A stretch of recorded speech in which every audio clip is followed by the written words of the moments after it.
Rajvanshi. Okay, let's see this.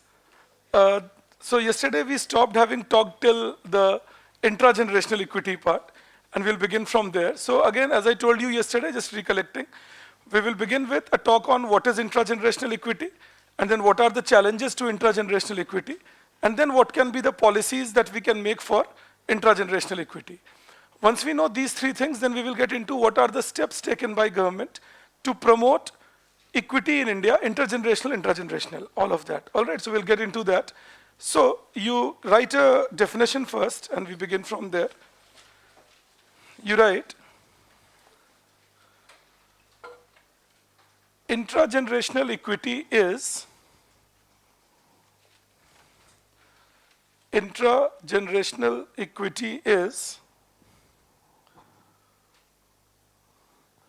inclusion among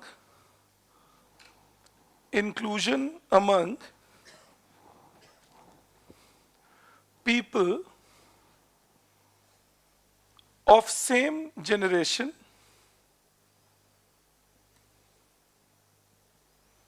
that is people who live at the same point of time.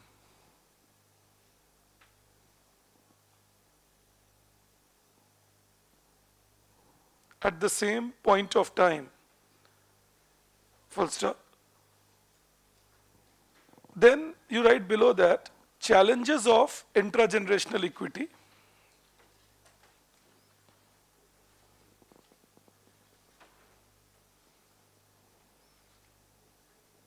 Challenges of intragenerational equity.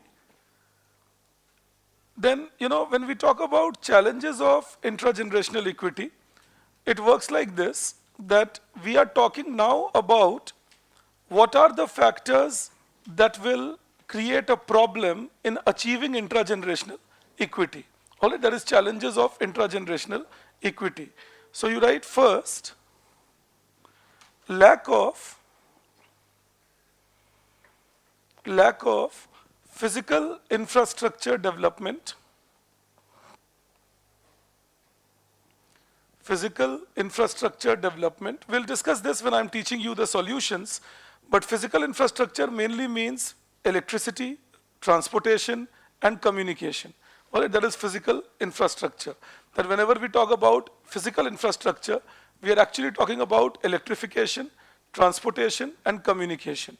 All right, that is what we talk about, but we'll elaborate on it, that how this is the case. Second, you write, lack of basic civic amenities, lack of basic civic amenities, AMENITIES, basic civic amenities, like housing facility, drinking water facility, sanitation facility. These are basic civic amenities. If they are lacking, again, inclusive growth is challenged in an intragenerational system. And please connect it to the example I was giving you yesterday when I said that better off people, the colony of that receives good quality water, good electricity, but those who are worse off, जो गरीब हैं, उनकी colonies में ये facilities available नहीं है उतनी ज़्यादा. So that's intragenerational inequity. Third, then you write, lack of financial inclusion.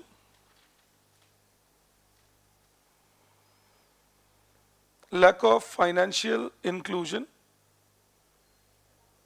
Fourth, lack of accessibility. Lack of accessibility, ACCESSIBILITY. Lack of accessibility to basic education and skill development. I repeat myself, lack of accessibility to basic education and skill development. Again, remember, those who have accessibility to skill and education are definitely better off. Those who do not have accessibility to it will be struggling, mainly because they are not trained to compete. All right, so competition is a training. So if somebody is trained to compete, they can do better compared to those who are not trained to compete. And next, you write, fifth point, lack of accessibility,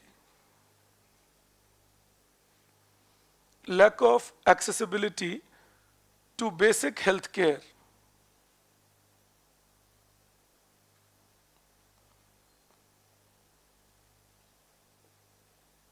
To basic health care.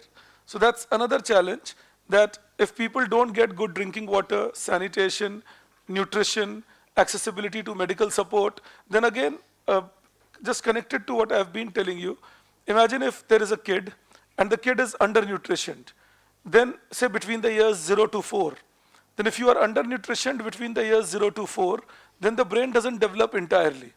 So no matter how much you try after that, the challenge is that your basic brain is not well developed to be able to participate or articulate or analyze things as good as the ones whose basic brain is as developed. So again, in a richer society, in a middle class society also, that problem is less observed because children are nutritioned automatically. So you are given mother's milk, and then after that basic nutrition is given. So in that case, children don't suffer from lack of nutrition affecting the brain. I'm deliberately focusing on the mental aspect there, because physically you may still try making yourself stronger, but mentally if something has left you behind the curve in the beginning, it becomes very difficult to catch up. तो आप कभी कभी देखेंगे, आप देखिएगा concentration power, ये सारी चीज़ें उन चीज़ों से अफेक्ट होती हैं. आप देखेंगे जो लोग थोड़े लोअर इनकम ग्रुप से आते हैं, उनकी कंसंट्रेट करने की कैपेसिटी बहुत ज़्यादा कॉम्प्रोमाइज्ड होती है. इसमें उनकी कोई गलती नहीं होती. That's about the part of the brain that didn't develop, and that was because of lack of nutrition. So it's nobody's fault. By nobody I mean at least that person's fault that they cannot concentrate. अगर आप मेरी बात समझना चाहते हैं, आप कभी देखिएगा जो लोग आपके घर में पेंटिंग वगैरह का काम करने आते हैं, तो वो 1-1.5 घंटे काम करते हैं, फिर बीड़ी पीने निकल जाएंगे, फिर लौट कर आएंगे, थोड़ी देर बातें करेंगे, फिर 1 घंटे काम करेंगे, फिर सो जाएंगे, फिर उठते हैं, 1 घंटे काम करेंगे, फिर घूमने निकल जाएंगे, फिर लौट कर आएंगे, आधे घंटे बाद अपना हाथ पैर धो के चले जाएंगे, फिर बोलेंगे भी मैं तो सुबह 9 से 6 बजे तक काम कर रहा था. So the point is that inability to concentrate comes from lack of proper nutrition, and that means that even if you are willing to work, you are unable to work. So that becomes a big challenge to upgrade yourself in real world. Combine this lack of nutrition with lack of skill, and then it becomes very difficult for you to upgrade yourself in one generation. You understand that if I am not nutritioned, I'm already struggling, and then I don't even have good education or good skill development. Then it becomes even more difficult. How do I upgrade? How do I uplift my position in the socio-economic system? Okay, then you write below that, policies required for intra-generational equity. Yes, yes. Oh, yes, yes. Digital divide can be included with the skill part. All right, but yes, digital divide is a big issue, without any doubt again. And again, that is skill. If you are skilled enough and you are digitally skilled, then again you get access to many more opportunities compared to those who are not. So no doubt about that. It's a valid point. No, education and skill. All right, so digital divide should be within skill and education. Yes, yes. I will. Let me teach you the topics as what are the policies needed. But since you ask me, financial inclusion means that you get people accessibility to bank account, you give people accessibility to cheaper loans through the formal system, you give people accessibility to insurance facilities, and you give people accessibility to pension funds in the old age. So if you can include people in the financial sector, even if they are vulnerable groups of the society, that is financial inclusion. But right now I just made you write these points. I will build upon these points as I am teaching you the steps that are needed for intragenerational equity. Yes. So that is when you use the word demographic dividend, so understand this, what is a demographic dividend? So demographic dividend is that if your working age population has a larger percentage in the total population compared to the non-working age population. So if the people between 15 to 59 are dominant in the economy compared to people below 15 and above 59, then you say that now I'm in the era of demographic dividend. So what do you expect? You expect that people in working age are more, so that will mean that I'll have more labor force, which will mean they will produce more, etc. You also expect that if there are more younger people, then they will save more because they are earning more, and they have less burden of children behind them because the number of children is lesser, and that will again push them to save more and spend more and do better in life. Plus, if there are more younger people, then you can have better education, more research and development, and your economy can be pushed up. So all that is demographic dividend. But all this assumes that you are educating all your people, you are skilling all your people, you are giving health to all your people. But imagine if we don't give education and skill, we don't give health, we don't give employment for that matter, then that can become a demographic disaster. You know, because youth is the time जिसमें आप लोग अभी हैं, मेरा तो निकल गया तो जिसमें आप लोग अभी हैं, वो टाइम है जिसमें आप 16 hours, 15 hours, 17 hours काम कर सकते हैं without blinking much of an eye. You are in that stage at the moment. The body supports you. The point is that. But then there has to be a motivation to work those number of hours, no? And there has to be a training to work those number of hours. Understand both these things. एक तो कहीं से motivation हो कि अच्छा मैं इतने घंटे काम करूं, क्यों करूं, और दूसरा कि कैसे करूं. ट्रेनिंग भी तो हो, कोई सिखाए तो मुझे कि इतने घंटे कैसे काम किया जाता है, कंसंट्रेट कैसे करें इतनी देर, अपने आप को ऑन ट्रैक कैसे रखें इतनी देर. You know, so this is the challenge that you create if you have not trained your youth well. And please connect it to what I keep telling you about college education, that college is the place where we can train you to concentrate a lot, concentrate well, and remain and upgrade yourself. Unfortunately, in India, that place is severely compromised. We don't train you to do that. You know, we rather train you to do other things in life, but we don't train you to concentrate and study. So that is where demographic dividend becomes a challenge. तुम खुद सोच के देखो, you are now, all of you expectedly should be above 20. You are entering your very productive age group. We should not keep you busy writing exams till the age of 30. We should offer you a job by the time maximum you are 23, 24, 25, so that you can have 35, 36 productive years. You understand that? Because again, after 55, after 60, the bones will start creaking. मैं कल अपने driver से मजाक कर रहा था, वो बेचारे क्या करते हैं कि क्योंकि मेरा शेड्यूल रोज ऐसा ही होता है, मैं आपके साथ शुरू करता हूँ and then I end with the 6 to 9 class, around 9:30, 10 I leave this place. तो कल उन्होंने कहा कि सर मैं बहुत थक गया हूँ. वो दिन भर यही होते हैं मैं क्लास ले रहा होता हूँ, वो अपना आराम से चेयर पीछे करके थक जाते हैं.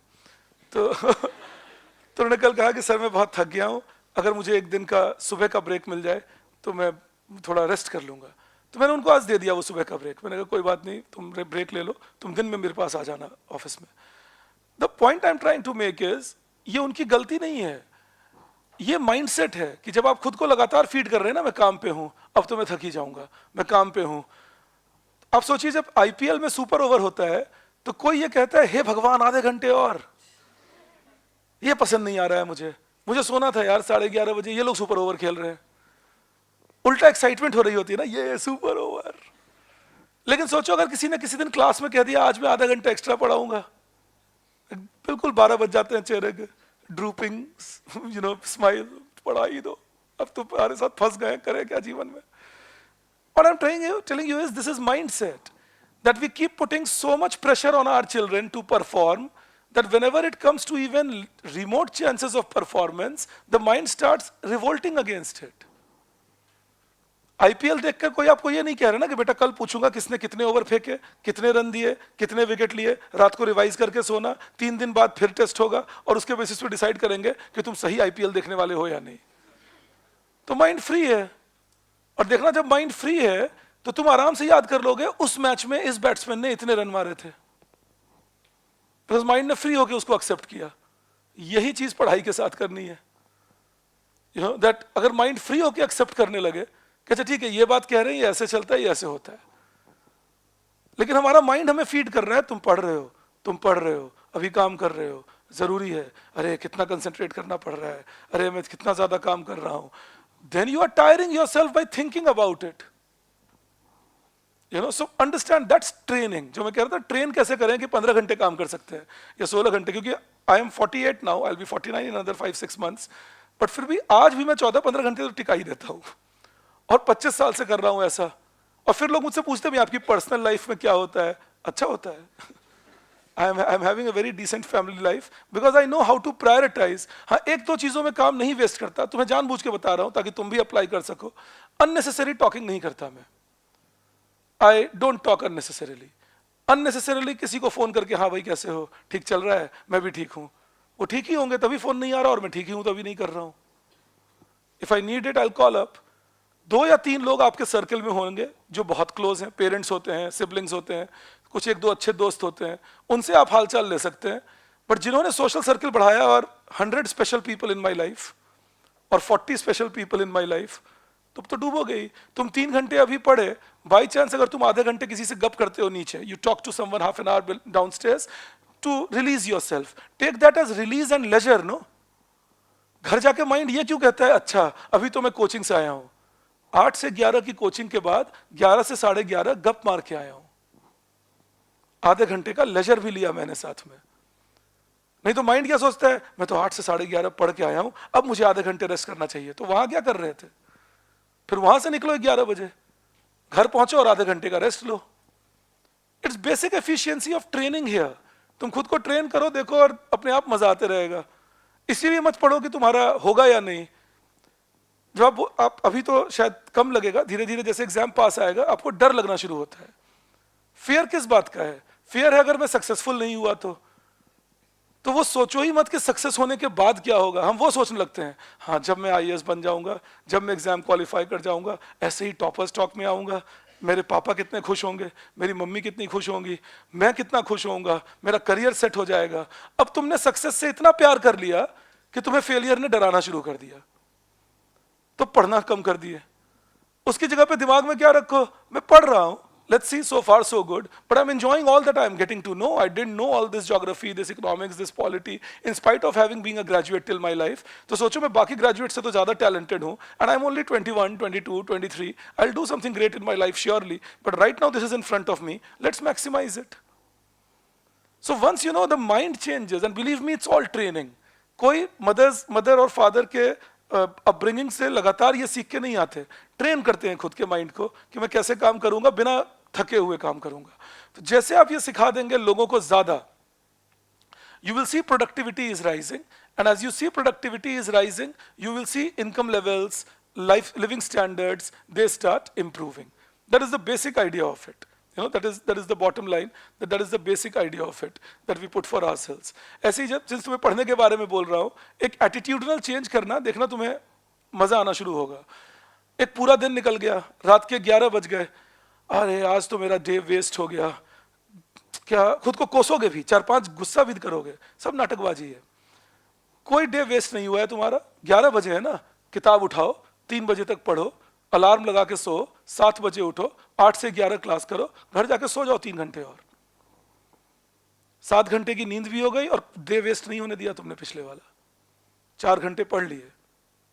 ये दिमाग हमें कहानियां सुनाता है, कल सुबह सुबह उठकर. बिल्कुल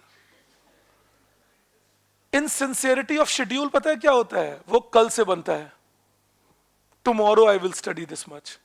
that shows insincerity of schedule, कि 7 दिन में ये शेड्यूल फटने वाला है और एक नया शेड्यूल बनेगा. क्योंकि 7 दिन के बाद हम फिर वहीं पाएंगे खुद को, यार हुआ तो नहीं, चलो कुछ नया ट्राई किया जाए. नहीं, अगर तुम सिंसियर हो तो शेड्यूल क्यों बनाओगे? एक फ्रेमवर्क बनाओ अपने दिमाग में, पढ़ना शुरू कर दो. 2-3 घंटे पढ़ने के बाद बोलो अब जो फ्रेमवर्क था उसे पेज पे लिख लेता हूं, पढ़ के थक गया हूं, आधे घंटे का ब्रेक चाहिए, चलो शेड्यूल बना के ब्रेक ले लेते हैं. That's a sincere mind. Keep studying. और ये सारे काम तुम हंसते खेलते कर सकते हो, जैसे मैं आपके साथ करता हूं. उसके लिए कोई जरूरी नहीं कि तुम बिल्कुल ऐसे रहो, मैं पढ़ रहा हूँ, कोई आए तो पढ़ रहा हूँ भी दिखता नहीं है. जरूरत ही नहीं है. Remain happy. मैं आपको बता रहा हूँ, दिल्ली स्कूल ऑफ इकोनॉमिक्स जब मैं गया था, मुझे किसी ने पूछा था कि भाई किस बात पे हंस रहे हो. मैंने कहा मजा आ रहा है, अब क्या करें. और आज भी यही बोलता हूँ, मजा आता रहता है, अब क्या करें. So that's my point, that if you take work too, and that's training. इसलिए मैं रुक के आपको बोल रहा था. And if we can train our people at in any class regarding that, we make them better off. How much importance do you give yourself depends on you. How relevant are you depends on you. मेरे एक vote से क्या होगा, और मेरा एक vote कम से कम मेरा मत तो है. ये तो दोनों एक ही आदमी सोच सकते हैं.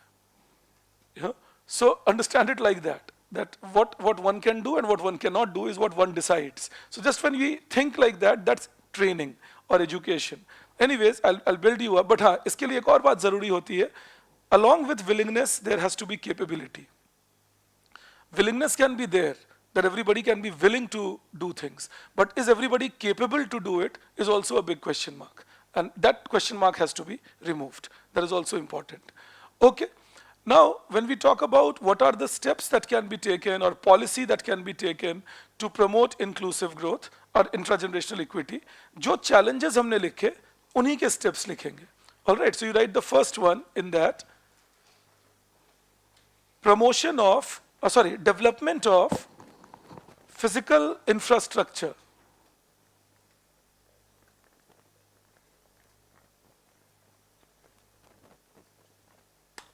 Development of physical infrastructure. Okay, I'll make you write this, but you understand what's my point on this. So, suppose you develop a road and you connect a rural area to an urban area. आपने एक road बनाया, एक गांव को शहर से जोड़ दिया. Now it is possible for people to travel to the urban area, work over there and come back. So in that case, the people can earn in the urban area, which will be a higher level of income, and come back and spend in the rural area, which will be lesser cost of living.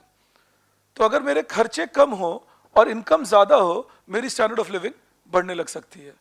Also remember, in rural areas, not the rich don't need to go to urban area to work, because they have their land and they have their capacity. But if I am someone who is a trained worker, say I'm a carpenter or I am a cobbler or I am say a statue maker, then if I am well connected to the urban area, I may just find extra business opportunities over there. You understand that? So that becomes a possibility where I am not displaced.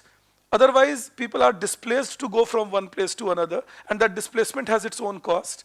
But I am not displaced, and I am still working in a place which can give me higher income, and then I come back, live my life. That's one. Secondly, if you connect a rural and urban area, say, a less developed to a more developed area, then any development work happening in the urban area will more quickly travel to the rural area. You understand that? That's what connectivity does. Because now people see it happening in front of them. So any development happening at one place travels quickly. For example, any new technology that you bring in, or you want new type of education to come in, or you want particular infrastructure development to take place, all that will be faster. And also, those who cannot go to the urban area will also get better off, because people who go to the urban area will come back and spend their money in rural area, enhancing the income of others in it also. For example, I go to the urban area, I earn 1,000 rupees, I come back to my village and I spend 500 out of that in buying, say, grocery or buying vegetables or buying some things for my house. And then those who are selling it in the rural area start gaining from that. So they may not be going to the urban area, but they're still gaining because the overall income levels are rising. You understand that? But all that happens when you connect well. If you develop connectivity, then that starts becoming a possibility. Similarly, when you electrify a space, जब आप electricity देते हैं किसी जगह को, then you can make sure that people can work longer hours, so people can work before sunrise and people can work after sunset because of electricity. You also make sure that there is a possibility of mechanization, machines can be used, so in that case production capacity rises. You understand that? And you also make sure that better quality education through schemes like e-Pathshala or better quality healthcare through schemes like telemedicine can come into that. You can also assure that wastages of commodities can be minimized, because now people can use facilities like refrigeration. You understand that? अगर कुछ नहीं तो सोचिए, अगर एक rural area है और वहाँ एक कोल्ड स्टोरेज चेन बनाया जा सके, तो लोग फ्रूट्स या वेजिटेबल्स ज़्यादा ग्रो करेंगे, क्योंकि उनको पता होगा अब ये वेस्ट नहीं होगा. You understand that? So that is again equitable. Similarly, when you talk about communication, communication means at what speed can you deliver information to people. So better communication development increases that speed of information creation. So your search cost becomes less. All right, I'm using this term, search cost. मैं आपको लिखवा भी दूंगा. Search cost का मतलब होता है that the expenditure that you do in terms of money and in terms of effort and in terms of time to find your best alternative. कि आपके लिए सबसे अच्छा चॉइस क्या है, ये ढूंढने का जो आप खर्चा करते हैं. आप सोचिए, imagine the contribution of Google in our life. So whenever we need something and we are clueless, we go to Google and we put a Google search and check, अच्छा देखें कहाँ मिलता है ये, या कहाँ मेरे vicinity में क्या मिल जाएगा. You see that? So that is something which is minimizing my search cost. Look at the role of mobile phones in our life, even in the life of people who are unorganized sector workers. For example, suppose I am someone who is a carpenter and I don't have a shop, I don't have that much money, but I'm good at my work. Now I list myself on, say, something like an urban company, and you call me for some work through urban company. I do a very good work for you, and then you take my phone number, and next time onwards, you are directly calling me, and I get a permanent clientele because of my mobile phone connectivity. In fact, regarding mobile phone, Kerala State Development Report 2019 had a very interesting take. Kerala State Development Report 2019 said that fishery productivity in Kerala has increased by 40%, 40, between 2014 to 17. And they said this was because of mobile phone penetration in the coastal regions. So what was that doing? The fisher folks, before they went to the sea, would call up the market, which kind of fish to catch, how much to catch, which meant that they would catch exactly optimum, their storage costs will be minimized, and their wastages will be minimized, their income level started rising. And you know, when mobile phones were introduced 30 odd years ago, 27, 28 years ago, many people had laughed at it, saying it is a rich person's toy. ये तो अमीरों की चीज है, इससे गरीबों का क्या होगा. इसको इसलिए आपको एग्जांपल दे रहा हूं कि कोई भी नई टेक्नोलॉजी जब आती है, any new technique is costly. But over 20-25 years, as that technique starts dispersing among people, that technique's cost starts coming down, and more importantly, technology becomes the source of upgrading and uplifting people. You know? But again, without education, people cannot use technology or upgrade themselves. So that is, again, it goes back that whether you have educated your people sufficiently that they can adapt to the new technology. You know, that is the basic idea. So once we start, आप समझिएगा मेरी ये बात, मैं क्यों ऐसे बोल रहा हूँ. जो डेवलप्ड कंट्रीज हैं आज के, यूरोप हैं, western Europe specially, USA, they are almost 20 odd years ahead of us, not in terms of capacity, but in terms of thought process. So if we can take that leap, and if the next generation can be given that thought process to do things in a particular manner, to work out things in a particular manner, then we can catch up sooner compared to what we are catching up today. You know, that is the real challenge, if you ask me, in our country, that how do we convince the next generation that it is possible? Because हमारे कभी-कभी हमारे development में ही scepticism हो जाता है. नहीं होगा, ऐसा नहीं होगा. आप कभी द हिंदू तो आप पढ़ते ही हैं, तो आप देखिएगा उसमें आर्टिकल्स में कोई भी नया प्रोग्राम शुरू होता है, वो 80% टाइम्स लिख रहे होते हैं कैसे ये सक्सेसफुल नहीं हो सकता, इसमें कितनी सारी दिक्कतें आएंगी. और आपको, मैं द हिंदू बहुत दिनों से पढ़ता हूँ. I was 11 years old when my grandfather introduced me to the Hindu, so I've been reading it for 37 years in my life now. और मैं 37 साल से उनकी आदत देखता हूँ. जब लिबरलाइजेशन किया था इंडिया ने, तो द हिंदू में लगातार चीजें आती थी कि इससे इंडिया बैंकरप्ट हो जाएगा, इसके वजह से बहुत ज़्यादा एक्सप्लॉयटेशन बढ़ेगा, इसके वजह से मल्टीनेशनल्स ही डोमिनेंट होंगे, इंडियन कंपनीज तो कहीं रहेंगी ही नहीं, इसके वजह से इंडिया का स्टॉक मार्केट एक गैम्बलिंग स्पेस बन जाएगा. Now 30 odd years later, nothing of it comes true, and they don't even say sorry for it. And they keep writing further things कि और क्या गलत हो जाएगा. आप थोड़े जवान लोग हैं तो 30 साल पहले की बात आपको याद नहीं होगी, लेकिन 7 साल 8 साल पहले की चीज याद हो सकती है. जो भी लोग जिंदा होकर अखबार पढ़ते थे, continuously writing that Jan Dhan Yojana is not useful, it doesn't get any money, it is not going to uplift people. 7-8 years later, we see Jan Dhan Yojana has included 55 crore people and 2 lakh crore rupees mobilized through it. continuously writing even 4 years back that GST is useless, GST is so difficult, GST will not work on the ground. GST is giving high returns today with lesser, inflationary impact. What I'm trying to teach you is that whenever you introduce something new, you will have to keep patience for at least 4 to 5 years and keep pushing in that direction so that it gives you result. Economic policies इनो की तरह नहीं है कि आप उनको लेंगे और 6 minute में गैस निकलेगा. इकोनॉमिक पॉलिसीज को जब आप इंप्लीमेंट करेंगे तो वो टाइम लगता है उसके रिजल्ट देखने में और उसके बाद ही आप उनको जज कर सकते हैं. हमारे करंट गवर्नमेंट की एक दिक्कत है जिससे मैं एक दो कमिटीज में हूं उनको वार्निंग भी देता रहता हूं. बट दिक्कत क्या है, एक पॉलिसी लाते हैं, 6 महीने लाए, तब तक लोगों ने हंगामा किया, कुछ हो नहीं रहा है, वेट भी नहीं किया कि अभी ये पॉलिसी कैसे वर्क करेगा, एक और लेके आ गए. So sometimes we end up overdoing things rather than what we should do and let it mature and get correct and then maybe take the next step. Thankfully RBI, अब सोचिए RBI ने पिछले 2 साल से या 1.5 साल से रेपो रेट नहीं बढ़ाया. Many people were after RBI और रेपो बढ़ाओ, उसी समय में और रेपो बढ़ाओ. They didn't increase the interest rate. Now we realize a couple of years later they were very correct in not increasing it. Similarly Covid pandemic के वक्त आपको याद होगा, मुझे उम्मीद है तुम में से कुछ लोग तो जरूर पढ़ते होंगे, दैट बहुत सारे लोग कहते थे पैसे छाप के लोगों में बांट दो, print money, give it to people so that demand picks up.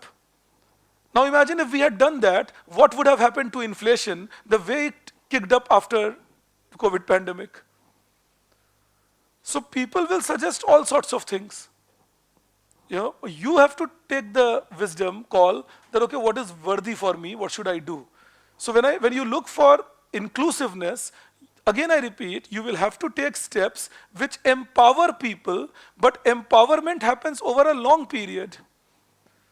Subsidies can make people instantly gratified and happy. आप किसी के हाथ में 100 रुपए पकड़ा दीजिए, वो खूब खुश हो जाएगा. मामा जी घर आए, 100 रुपए देके गए, मामा जी कितने अच्छे हैं, कुछ नहीं पूछते, चॉकलेट भी खिलाया. पापा मम्मी को देखो 50 रुपए मांगता हूं, बोलते हैं क्या करेगा, क्या बात हो गई, कल ही तो दिया था, अभी तो पेंसिल खरीदा था. इतने सवाल पूछते हैं, मामा जी कितने अच्छे हैं. वो तो जब आप आपके एज में आते हैं तो रियलाइज करते हैं कि पापा मम्मी आप में इन्वेस्ट कर रहे थे, आपको एम्पावर कर रहे थे.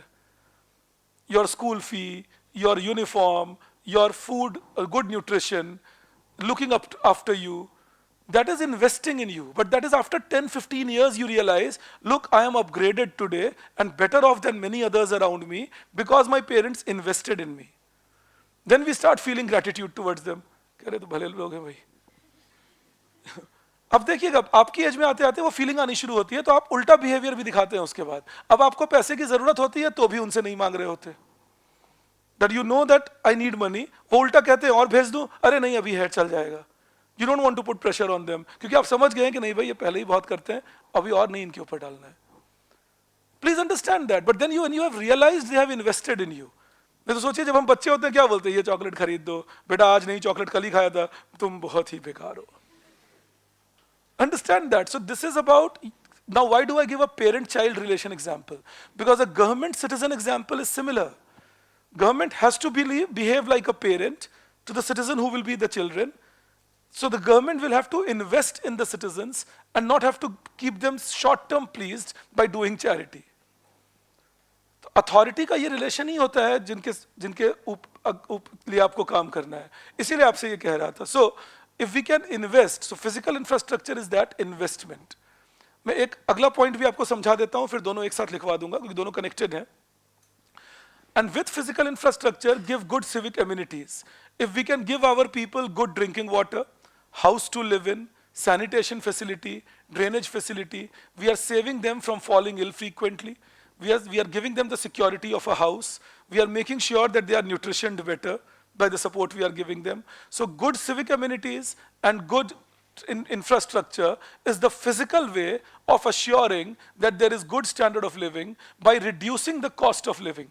सोचिए अगर आपने ड्रिंकिंग वाटर घर पे सप्लाई कर दिया, जैसे हम एक स्कीम अभी रन कर रहे हैं ना, जल जीवन मिशन, नल से जल, तो अगर आपने ड्रिंकिंग वाटर घर पे सप्लाई कर दिया तो किसी को अगर 2 घंटे लगते थे पानी लाने जाने को और आने को, आपने बचा दिया उनका 2 hours. Along with that, the drudgery of walking 2 hours, getting water, bringing it back, fetching it, or you have saved them from that. That itself is a big upliftment. So this is the basic idea of it. I can believe you understand that.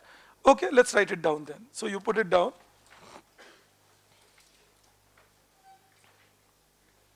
You write, in physical infrastructure development, I'm making you write this. You write, physical infrastructure consists of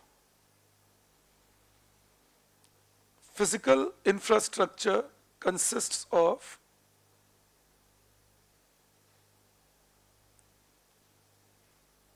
transportation,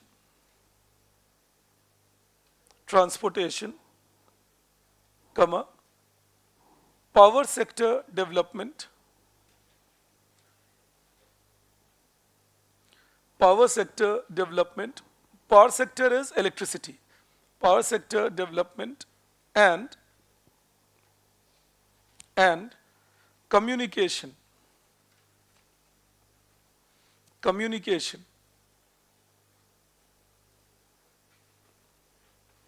full stop. In the same thing you write,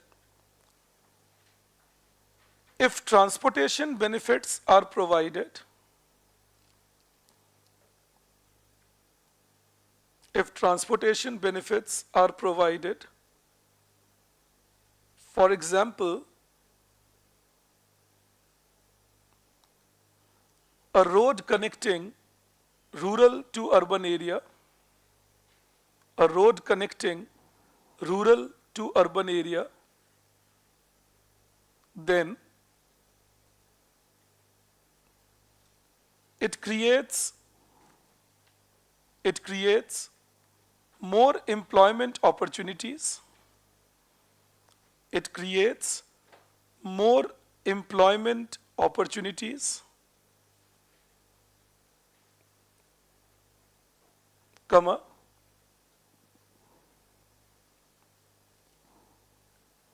lesser cost of living,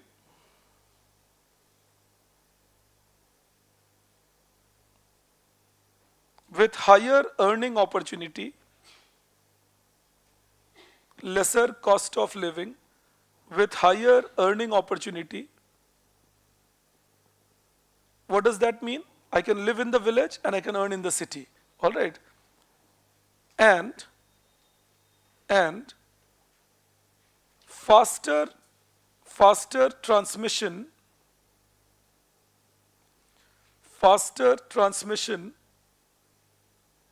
of development activity,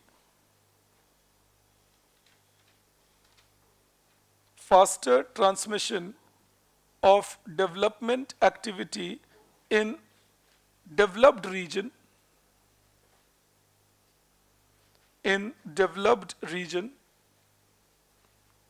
to the lesser developed region.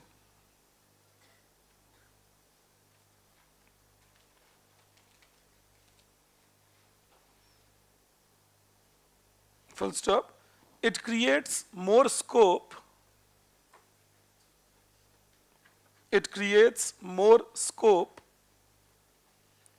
for skilled and semi-skilled people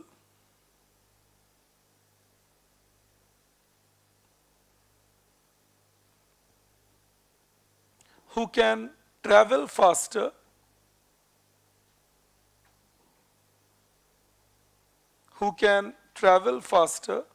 and get more opportunities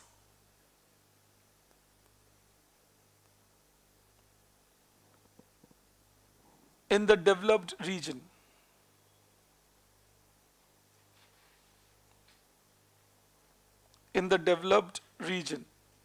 Change the paragraph. Similarly, providing electricity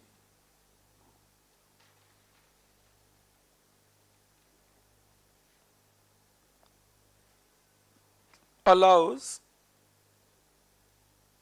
longer working hours,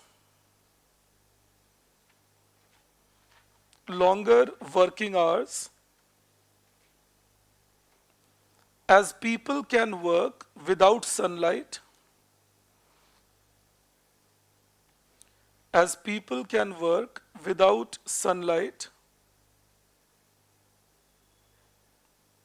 full stop.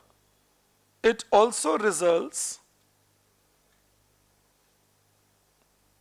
in higher mechanization. It also results in higher mechanization, mechanization, higher mechanization, which increases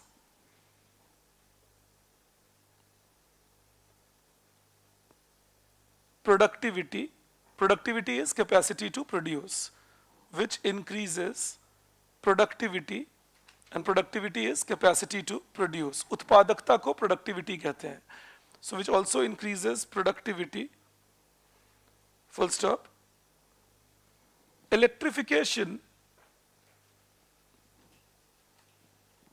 can also encourage new businesses,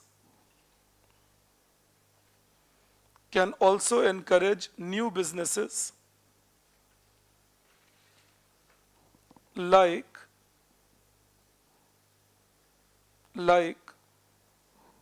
cold storage chain. Cold storage chain is refrigeration facility.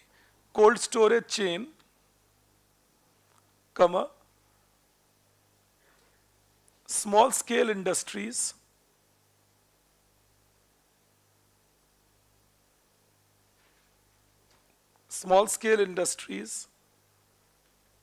comma, better educational institutions,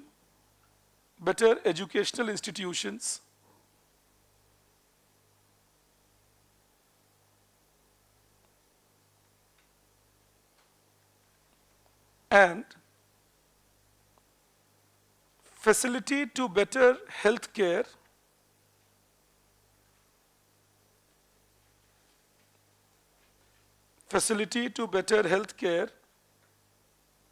as complex machines become operational. As complex machines become operational. I hope you understand that. Like, if you have to do an X-ray, if you have to say work on a ventilator, you need power supply for that. So if you have power supply, you can provide these facilities to any region, and that is where power supply becomes important. Then you write, change the paragraph again and write, communication development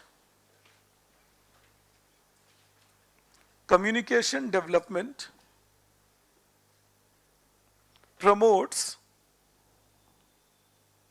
spread of information. Communication development promotes spread of information at a faster pace,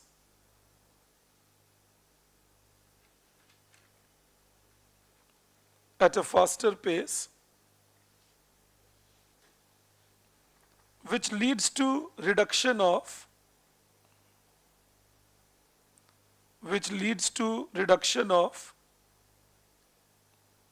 search cost.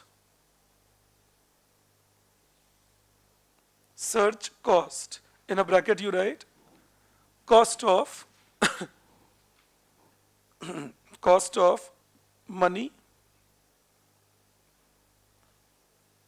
time and effort, to find best alternative.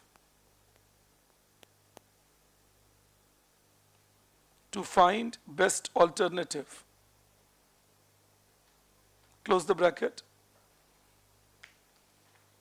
This helps in creating employment opportunities,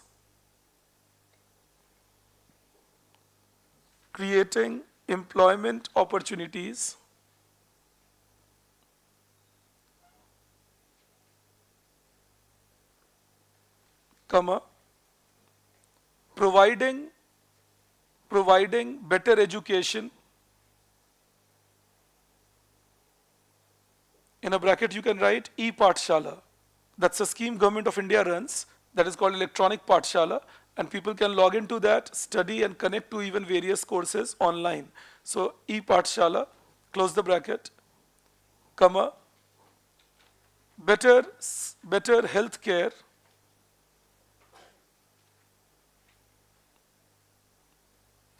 and in a bracket again you write telemedicine. Better health care and in a bracket you write telemedicine. And initial growth and initial growth of new employment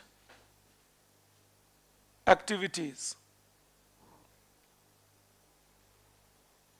Imagine employment activities like a vlogger, you know, like when you call them video bloggers or vloggers, so you'll see many people on YouTube, activities like influencers. You see that? These are all new activities. 20 साल पहले किसी ने नहीं सोचा था कि मैं YouTuber बनूंगा क्योंकि यूट्यूब था ही नहीं. You understand that? So all these are new, and then Instagram happens, and then people become influencers. And remember, it's not a single person doing it. So if somebody is making a YouTube content video, that person is having a whole team. Somebody will write the content, somebody is giving you the camera support, somebody is giving editing support to you, somebody is doing the research for you. So that one YouTube channel is maybe giving jobs to 5, 6, 7 people. मैं जानबूझ के आपको ये समझा रहा हूँ. This is the changing world we are in. The world is changing and people will keep scaring you that jobs are going away and jobs will go away. Of course jobs are going away and jobs will go away, the older ones. But the new jobs will get created and the new jobs are getting created. अब सोचिए 20 years पहले या 25 years पहले तक there was nothing called event management. But today event management is a household thing. किसी को अपना birthday celebrate करना होता है तो बहुत बार वहां भी बोलते हैं तुम आकर मेरे यहाँ गुब्बारे लगा दो भाई. You understand that? So that's how, and there is a fee for that, and you pay that and it gets done. So the world is changing in that manner where new kind of jobs are appearing, not necessarily in tech sector alone, outside the tech sector also. Because as we become richer, as we become better off, caregiving is another such example. 30 years ago, 25 years ago, the family would look after your elderly or the diseased. Now that thing is given to a professional caregiver. You understand that? In US, they have professional talkers. People who are lonely will talk to these people, you know, and will take a fee and they will talk and you know, they will let the heart vent out and they will pay a fee and get away with that. So you have all sorts of changes happening around us as the system is changing. जब भी लोग हमें डराते हैं नौकरी चली जाएगी, नौकरी तो अब 100-200 साल से जा रही है. आप सोचिए, आप कभी वो शर्लॉक होम्स के मूवीज वगैरह देखेंगे तो वहां आप क्या देखते हैं? वो लोग एक हॉर्स कार्ट पे घूमते थे और लैंप्स होते थे रोड पर. तो किसी का काम होता था जो उन लैंप्स को फायर ऑन करते थे. जो हॉर्स कार्ट पीपल थे वो हॉर्स कार्ट चलाते थे. जैसे कार्स आई, टैक्सी आ गए, horse cart out of business हो गए. जैसे इलेक्ट्रिसिटी आ गया, लैंप को कैंडल जलाने का काम जरूरत ही नहीं रही. You put one switch and you have electricity. तो ये सब लोग बेरोजगार हुए ना भाई. As washing machine came in, the washerman became out of employment in developed economies. So it's not that employment churning has not been happening. That has been happening for 100, 150 years, you know, with the industrial revolutions. Now it is also affecting the creative part of it. It is also affecting the semi-skilled part of it. Of course, what we need to do is train our youth again for the next generation employment opportunities, to get better off. You know, I was a part of an experiment at MIT. मैं Massachusetts के लिए काम करता हूँ. उनका एक experiment था, उनके साथ में था, where the teachers were feeding the artificially intelligent machine about how to be an empathetic teacher. But still the robo couldn't learn it. उनको जितना मर्जी सिखाया गया कि आपको ऐसे करना है, ऐसे रिएक्ट करना है, बहुत सारे प्रोग्रामिंग की गई, फीड किया गया, कम से कम अभी तक तो वो नहीं बन पाया है. क्योंकि उसके बाद भी एक सवाल एक उनको वर्चुअल क्लासरूम दिया गया और एक जानबूझ के एक स्टूडेंट ने थोड़ा खराब सवाल पूछा और रोबो ने जवाब दिया, idiot, sit down. You know, so you know, the empathy part was missing, the emotional quotient was missing. I know that 20 years later maybe we can create such robots who can have an emotional quotient, but right now we have not been able to, and we don't know if we will be able to. Tesla will bring driverless cars, which will make drivers useless. Well, I've been hearing this since 2006. This is 2024. And surely with the traffic system in India or Bangladesh or Pakistan, there cannot be a driverless car. You know? Because the programming cannot predict for somebody coming in the opposite direction on a flyover. No programming can predict for that. You know? आप कभी कभी देखेंगे Google जब आप use कर रहे हैं तो गूगल आपको बोलेगा there is an object ahead और कोई ऑब्जेक्ट नहीं होता है तो गूगल को क्यों दिख रहा है एक व्हीकल जो स्टॉल्ड था जहां कोई बैठ के वहां पान थूक रहे थे तो गूगल को लगा ये स्टॉल्ड ऑब्जेक्ट है लेकिन वो कोई स्टॉल्ड ऑब्जेक्ट नहीं था वो 2 मिनट रुके अपना पान थूके और निकल लिए तो उसके वजह से जो अभी भी जो मशीन्स हैं उनके पास वो कैपेसिटी नहीं है जो ह्यूमंस को रिप्लेस करे और वो होना मुश्किल है because humans also keep evolving with the evolution around us. Understand that. So when people scare, so what do we need to do? And I'll give you a 30 minutes lecture on this separately, that how can we face artificial intelligence and fourth industrial revolution, economics of it. But just to tell you, if we can train our children, next generation that is, and that includes you also, in emotional quotient, much better. What is emotional quotient? You will be taught that in other subjects, but just to give you a basic idea, if you can have the empathy to understand what the other side wants you to do. Say, take an example. Suppose I am a very good teacher. Assumption तो ले ही सकता हूँ. तो मान लीजिए assumption ले लिया कि मैं एक अच्छा टीचर हूँ. और आप मुझसे बहुत, आप में से कोई 4-5 लोग हैं जो मुझसे बहुत माइटिली impress हुए. कह रहे ये तो बहुत अच्छा पढ़ाते हैं, इनको तो knowledge बहुत ज़्यादा है. So how will it be that you will get closer to me? The humans do that. That's normal human emotional thing. तो अच्छा ये मुझे अच्छे लगे जरा इनके पास जाकर देखें और कितने अच्छे हैं. ये नॉर्मल है. तो आप क्या करेंगे कि अच्छा आंसर लिखे या खराब आंसर लिखे और मुझे लाके दिखाए sir I have written this up. Take what do you suggest on this? Now, if I'm emotionally intelligent, I will understand that you are eager to learn from me. You're trying to make your efforts. So even if you have written an average kind of an answer, I should not be discouraging you. I can tell you what are the errors in it without being harsh to you. But if I am not emotionally intelligent, you will bring it to me. I'll see it.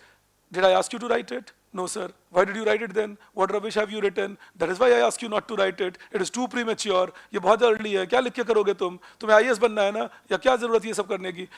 Now, the point is, when I say all that, I'm driving you away from me surely. And if I drive you away from me, I'm driving you away from economics. So an emotionally intelligent teacher would know that. An intelligent teacher would not know that. So IQ के साथ एक EQ होना बहुत जरूरी है कि वो क्या क्या करना है हमें. तो EQ की ट्रेनिंग होनी चाहिए. सबसे पहली बात ये है. ऑलराइट, हमारे यहाँ EQ की ट्रेनिंग वीक है. हम सेल्फ डिफेंस में लग जाते हैं. आप किसी भी ऑफिस में जाएंगे आप देखेंगे अगर किसी ने कहा ना ये काम क्यों नहीं हुआ, सब इस बात पे लग जाते हैं कि मेरी वजह से नहीं है, ऐसा बात नहीं है, किसी और की वजह से नहीं हुआ होगा. कोई ये नहीं डिस्कस करना चाह रहा कि अच्छा क्यों नहीं हुआ. हम सबका एक कलेक्टिव रिस्पॉन्सिबिलिटी है. तो चलो नहीं हुआ तो अगली बार कैसे पक्का करें कि ये हो जाए. इसी को कहते हैं टीम वर्क कैपेसिटी. ये दूसरी ट्रेनिंग रिक्वायर्ड है. That give emotional quotient, train people how to behave as a team rather than shifting responsibility on each other. Third, creativity.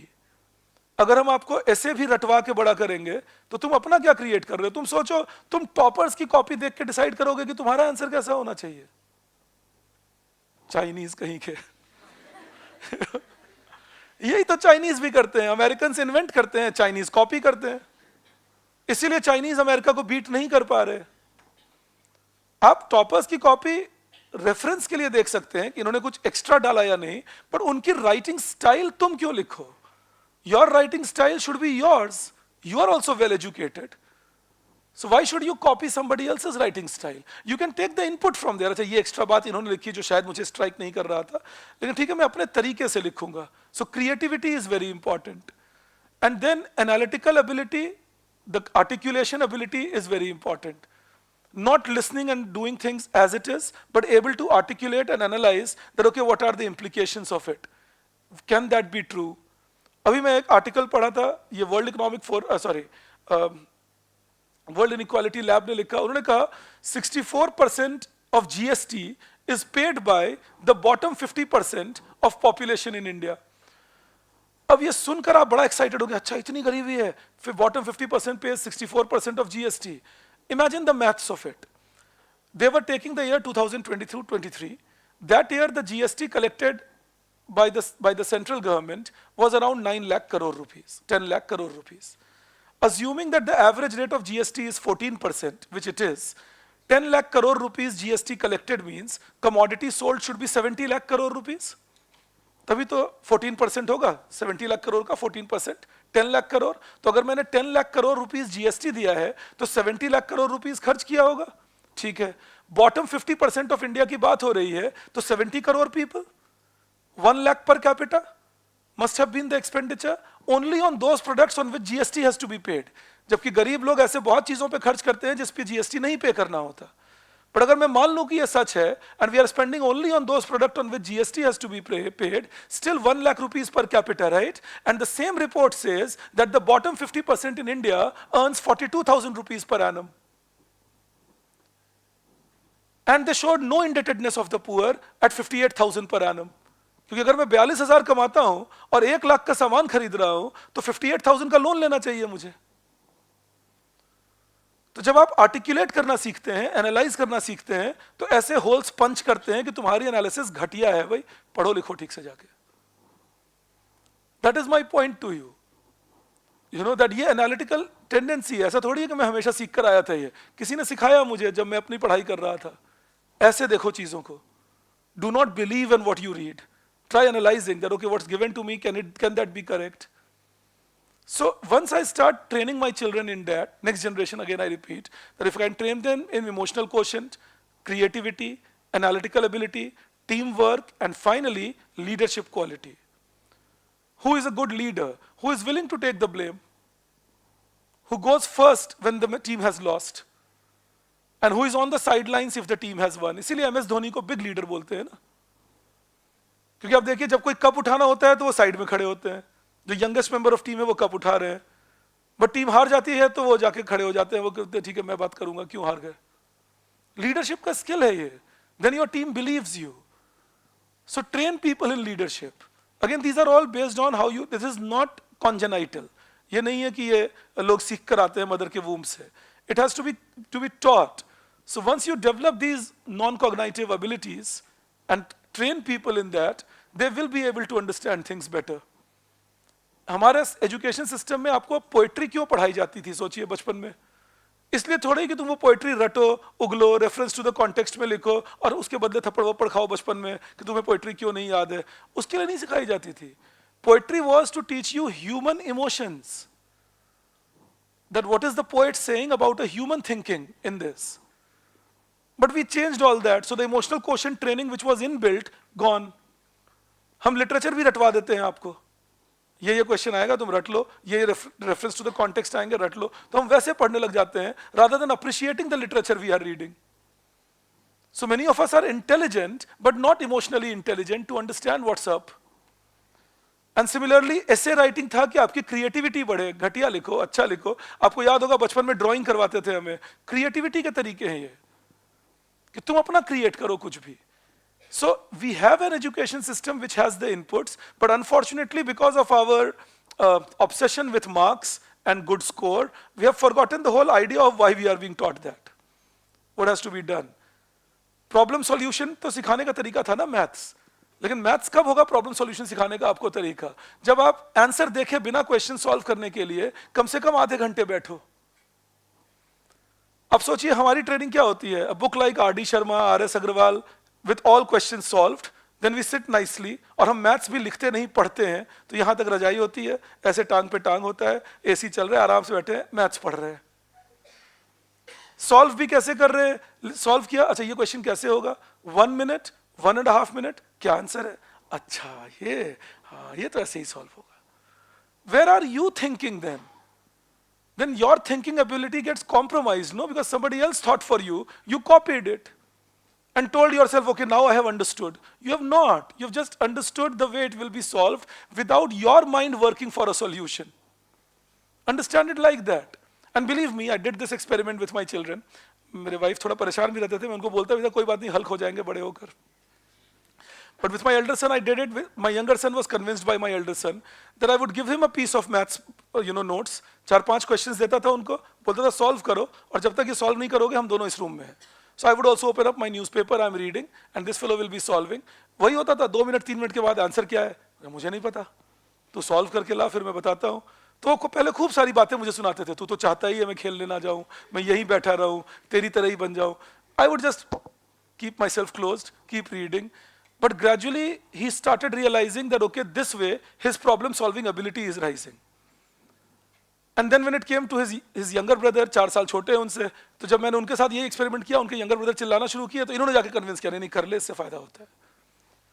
So that is the whole idea that शुरू में बच्चों को torturers लगेगा कि अरे मुझे answer क्यों नहीं मिल रहा। आंसर नहीं मिलेगा तभी तो तुम ढूंढोगे ना, आंसर मिल ही जाएगा, तुमने कभी ढूंढा ही नहीं। तो जब पहले दिन ऐसा सवाल देखोगे जहां आंसर नहीं मिल रहा, तो माइंड प्रिपेयर्ड ही नहीं है आंसर ढूंढने को। It doesn't know now what to do, how to think.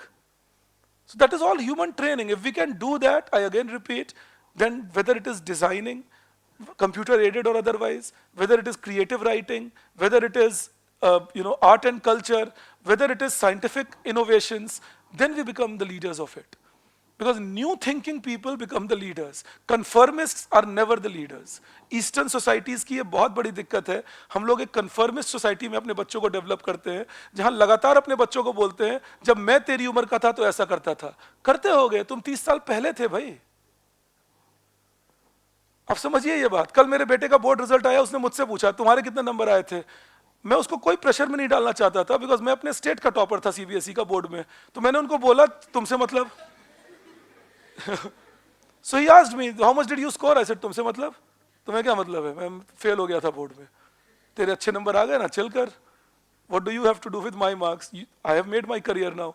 But why put unnecessary pressure कि मैंने ये अच्छा किया था? बचपन से इतनी कहानी सुना दी, बेचारा 98 लाके भी दुखी है, पापा के ही ज्यादा आए थे। मैंने तो कुछ किया नहीं उस मुकाबले।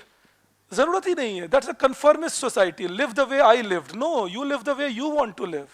When I was a teenager, there was nothing called WhatsApp, nothing called YouTube. There was nothing called 100 channels on television, nothing called OTT. So how come my life will be yours? My life got to be different from yours.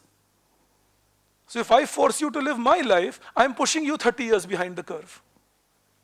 That is what we need to understand. And once we start doing it, we create a creative, independent, liberal thinking system where people are willing to accept others, but they're confident about what they are doing. So that is how you challenge fourth industrial revolution, if you ask me.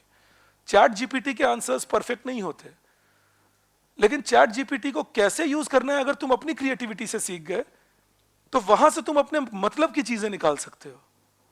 ये human element है जो machine के साथ हमेशा attached है। So that is the whole idea, but I'll give you a good discussion on this. Right now, I was just introducing you to the basic thing that how do you prepare yourself for the changing world with support of infrastructure, especially the e-commerce and so on that are coming up here. Okay, now you write below that the second point. The first point was physical infrastructure development. Then the second point, development of civic amenities. Development of civic amenities.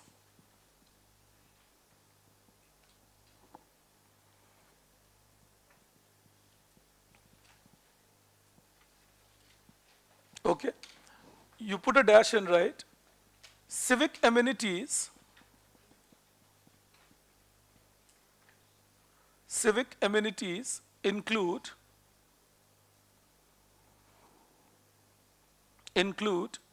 facilities like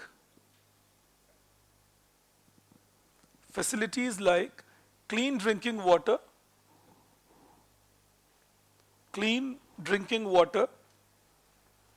comma, housing facility,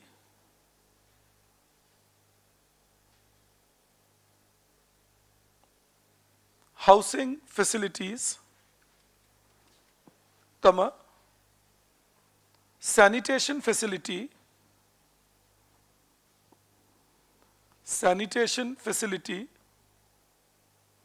etc., all of which results in reducing cost of living,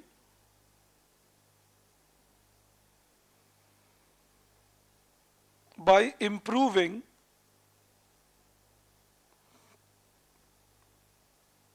by improving ease of life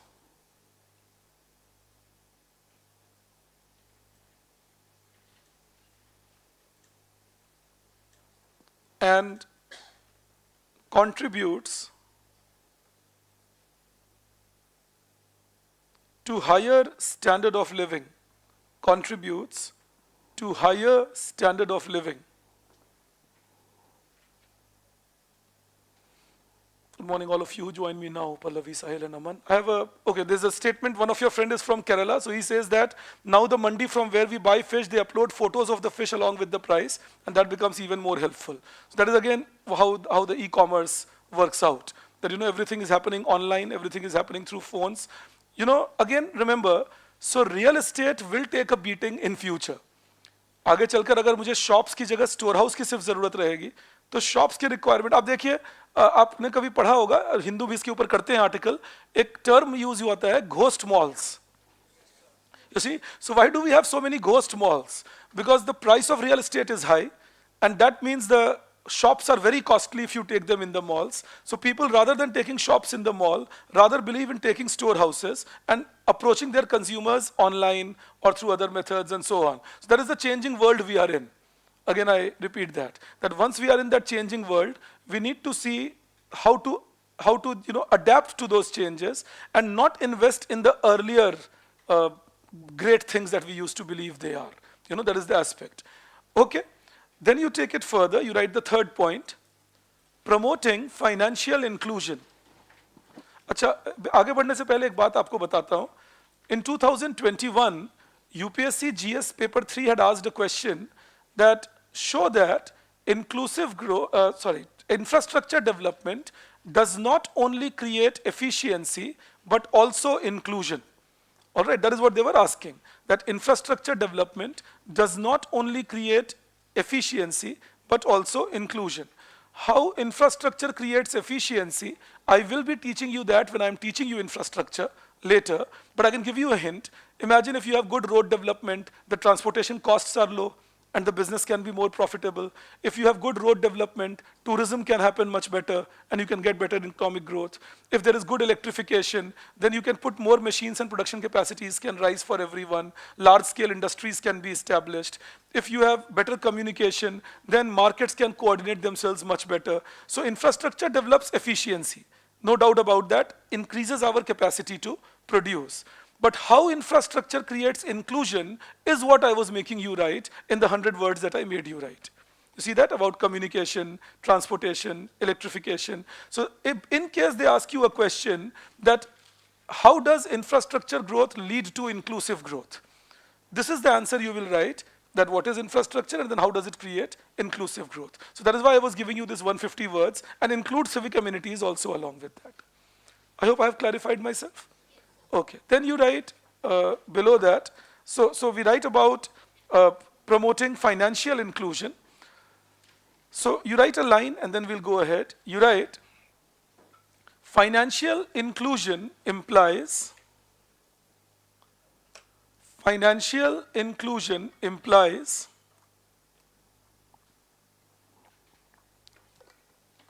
making financial sector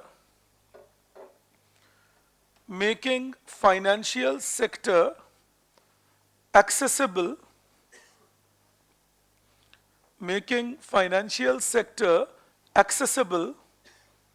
for all in the economy. Making financial sector accessible for all in the economy. Full stop. This can be done by providing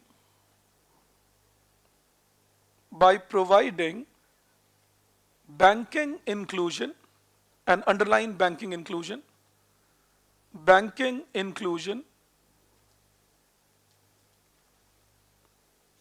that is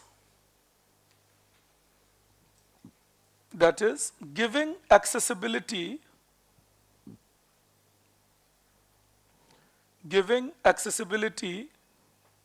to bank account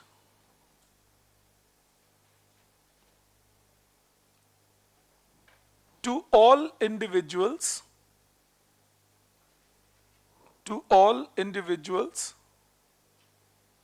in an economy.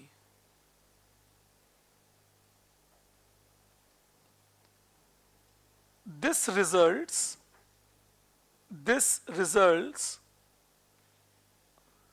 in creating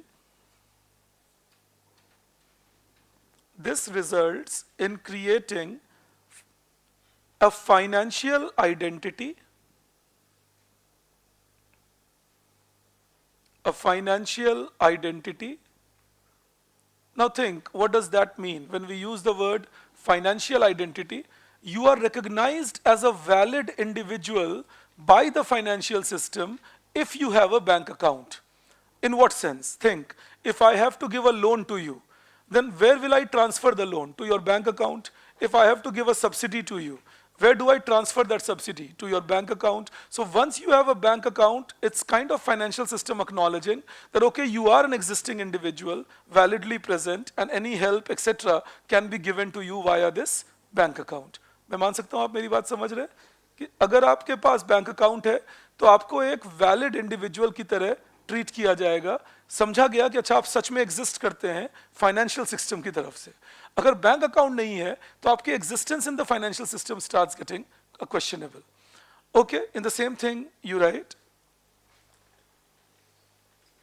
it also helps, same point, continue writing, it also helps in directly transferring subsidy,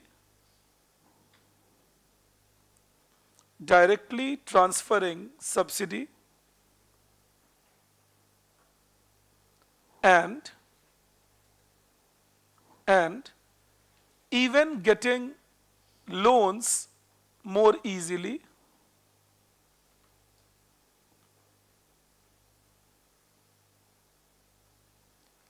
because the financial system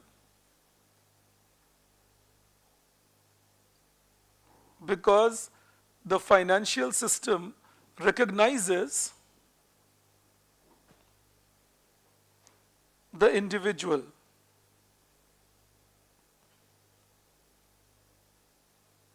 I will teach you government programs separately, so I'm not teaching you that here. But you know, a scheme like Jan Dhan Yojana is an example of banking inclusion.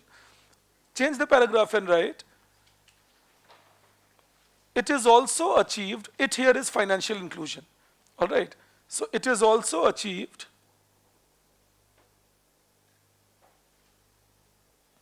by credit inclusion. Again, underline the word credit inclusion. Credit का मतलब होता है loan. All right, कि कहीं से अगर आपने loan लिया तो उसे कहते हैं लोन, क्रेडिट. ध्यान रखेंगे जब भी आप अखबार में या कहीं पढ़ते हैं या सुनते हैं words like creditor, so creditor is nothing but lender and debtor is nothing but borrower. All right, DEBTOR, debtor is a borrower and creditor is a lender. Just take it as that. All right. So in that you write debtor, DEBTOR. Creditor is lender and debtor is borrower. Okay, you write, this means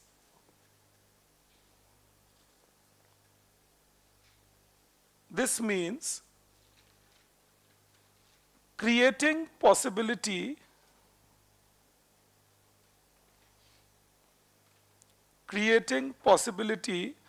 of accessibility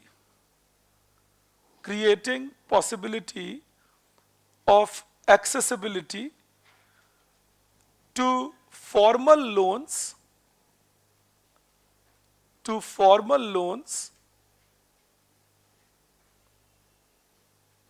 which are relatively cheaper, through formal loans which are relatively cheaper, comma, for all segments and sections of economy.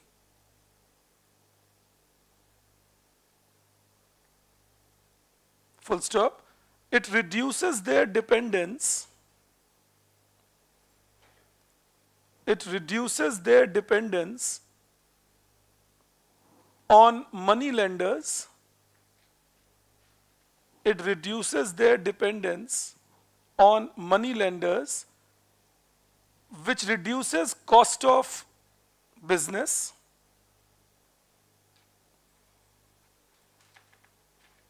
which reduces cost of business and encourages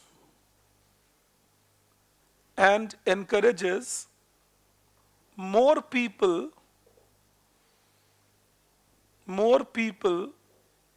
in vulnerable groups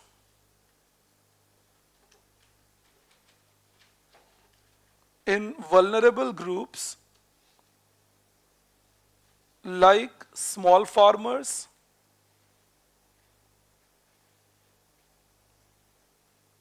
comma, very small production units, very small production units. In a bracket you can write micro units. Micro industries कहते हैं इनको. Very small production units, that's micro units, comma, people in remote areas,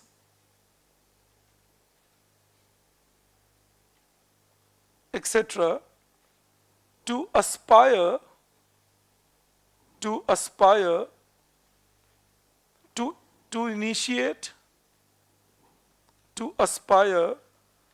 initiate and expand their business. Aspire to initiate and expand their business. You know, and that can create employment, that can create production increase, but that can also create better inclusion. अब समझिएगा मेरी बात.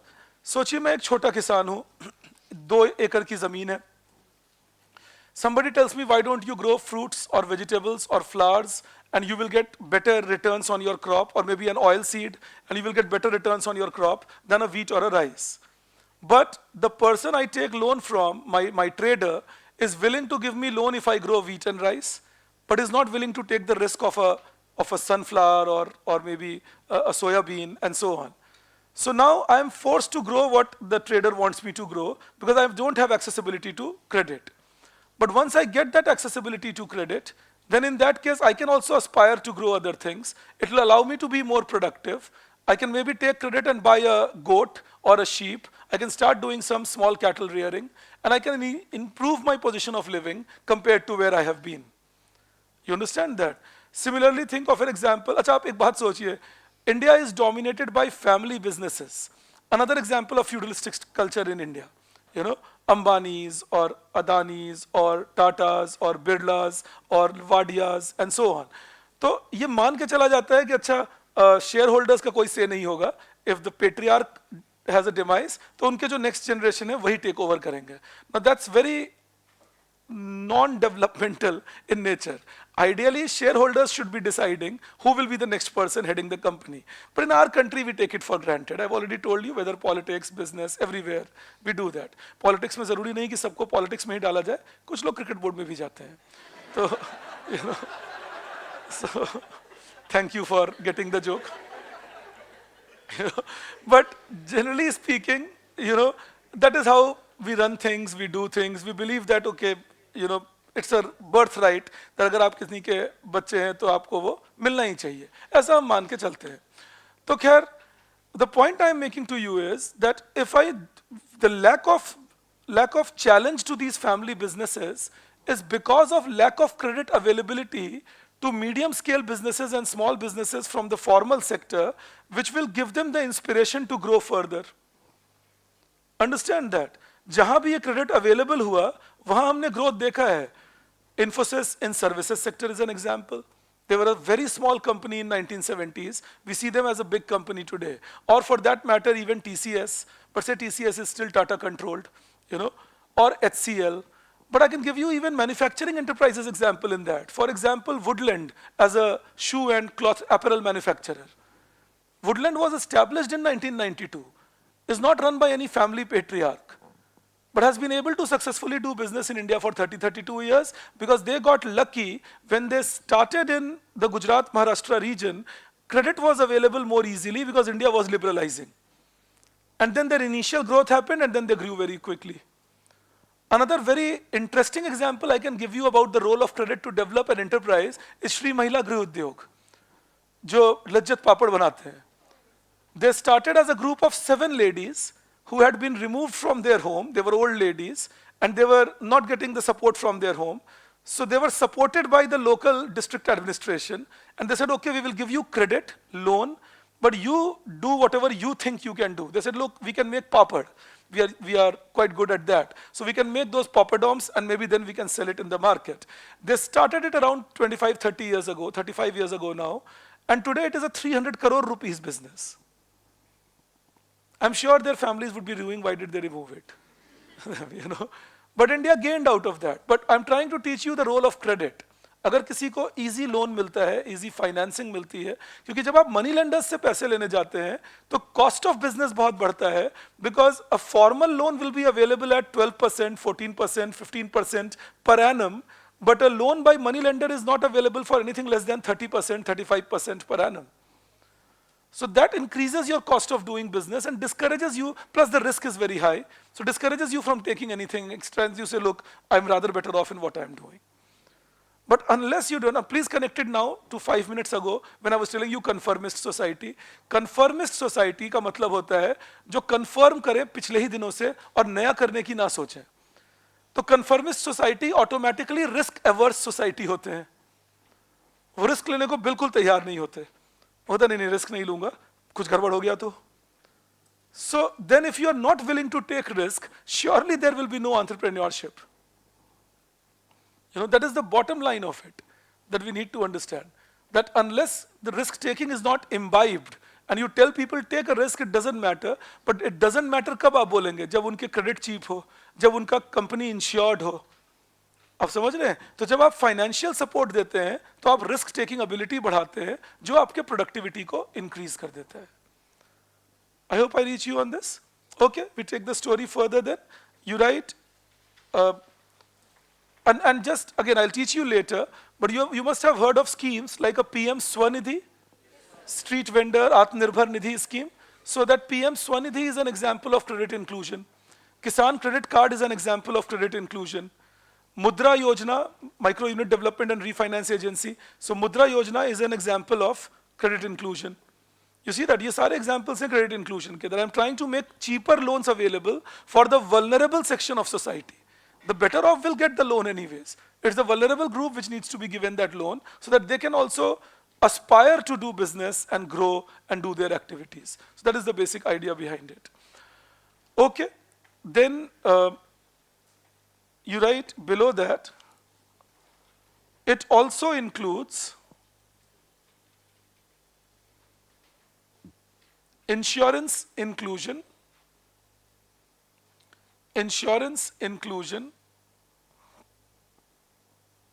that is making cheaper insurance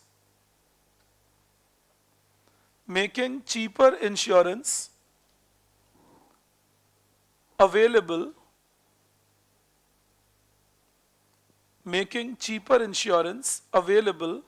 to all segments of economy,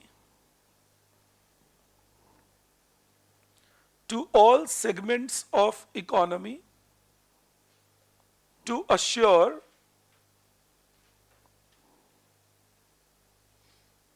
that they are saved from any sudden loss,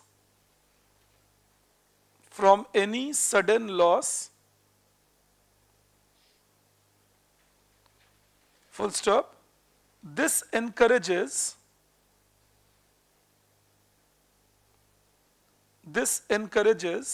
risk-taking activity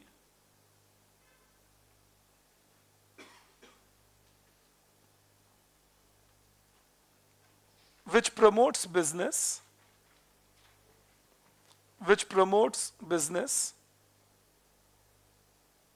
full stop. It also encourages, I'm sorry, make it also saves. It also saves poor families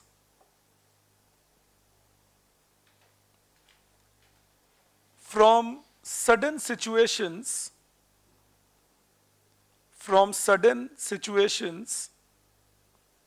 like demise of demise is death, demise, demise of the only earning member, the only earning member. You know, things like life insurance. Suppose if there is an only earning one member and he has a family of 4, and suppose that person passes away, then in that case, at least if there is an insurance supporting them, it will result in not letting them go into poverty. You understand that the family remains supported. But then again, the poors or even the middle class will not be very enthusiastic about insurance, because people have not yet appreciated that insurance is to overcome the sudden shock activity. कि अगर suddenly कुछ गड़बड़ हो गया तो मेरे पास insurance होना चाहिए. Alright, it saves me. Think, जैसे अगर आप किसानों को insurance देते हैं through schemes like प्रधानमंत्री फसल बीमा योजना. Now in that case, if I am a farmer and if I am saved by an insurance scheme like a fasal bima yojana, I will know that okay, if my crops go bad, I will not have to depend on the money lender to pay for my expenditure. I will also not have to depend on the government for the purpose of loan waiver, etc. I would rather be happy that my insurance company pays it and I am cleared my dues, and maybe next year I can again begin looking after the new crop and doing things. So that is how you need to approach it, that make people efficient, self-sufficient and empowered. All right. Now I'll teach you 2 terms actually. ये 2 terms prelims में आपसे पूछे जा सकते हैं, तो आपको पता रहना चाहिए, इंश्योरेंस से कनेक्टेड है. एक टर्म होता है जिसे हम लोग कहते हैं insurance penetration. This is amount of insurance premium paid, total amount rather, total amount of insurance premium paid in the country divided by total GDP of the country, and then it is taken as into 100 to express it in percentage terms. All right. Total amount of insurance premium paid. I can believe you understand the meaning of insurance premium. Insurance premium is the money you pay to the insurance company to insure a sum for you. For example, suppose I take a life insurance and the insurance company tells me that you contribute 1,000 rupees per year and we will insure you for 10,000 rupees in case you die. So what does that mean? That, or say 1 lakh rupees in case you die. So I'm contributing 1,000 rupees per year, but they are insuring me that if something happens to me, my nominee will get 1 lakh rupees. You understand that? So that is the idea of an insurance premium. तो ये जो 1,000 rupees मैं दे रहा हूँ insurance company को, ये premium है. All right. Similarly, जब आप car insurance लेते हैं, तो आप एक premium pay करते हैं and they insure your car for the entire value, saying that okay, if something happens to your car this year, we will take care of that insurance value. You understand that? So the money that consumers pay to the insurance company to insure their commodity or their life or their health is called insurance premium. तो पूरी economy में total premium कितना पे हुआ divided by क्या GDP थी economy की, उसे कहते हैं insurance penetration. In the context of Indian economy, this insurance premium in India is at the moment only 2.3%. You know, so not even 3% of our GDP is our insurance penetration. It is only 2.3%, and they're also majorly dominated by life insurance. That people have still taken life insurance, but the culture of insuring the house or insuring the vehicle or insuring health is still picking up. It's still not dominant in India. And that keeps people quite unsafe. In a developed economy, this same number is approximately 25 to 30%. So it's around 12 times more than us in a developed world system. Even in medium scale developed economies like China or Malaysia or Indonesia, this number is something around 12 to 15%. So we are very underinsured compared to where we should be. That's one challenge that we do face. Another term you keep in mind is what is called insurance density. That's another term, insurance density. This is total amount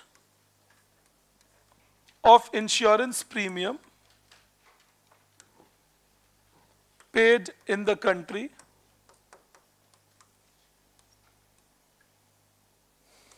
total amount of insurance premium paid in the country divided by total population of the country. Total amount of insurance premium paid in the country divided by total population of the country. All right, that is about our insurance density.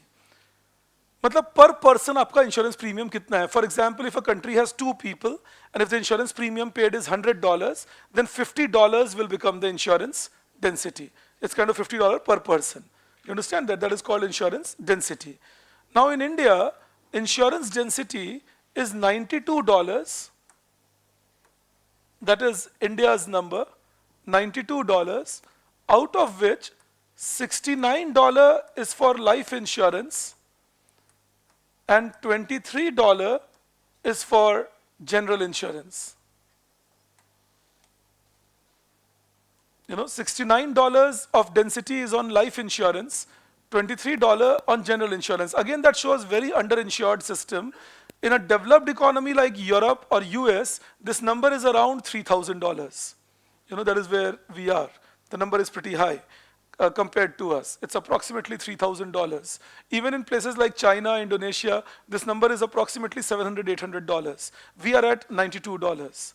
All right, with respect to insurance premium paid for total population of the country. So again, we need to work out on that our insurance industry is one of the lesser developed then, and that keeps people vulnerable to any sudden event like say a COVID pandemic and maybe death resulting due to that, or healthcare problems resulting due to that, or events like a sudden loss of job or loss of crop or sudden accident.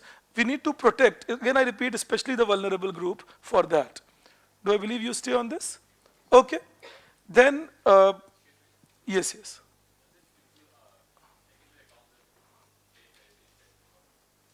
It takes into account that. Even if you take into account that part, the dollar value will remain same. Like we are not converting rupee to dollar here, we're just calculating them in dollar terms. Like the purchasing power parity part comes in only when you convert rupee into dollar. We are not converting rupee into dollar here. Aren't the same. And they aren't 92 into 80 rupees. What $1 can buy, you need 25, 30 rupees to buy that. That is how it exists today.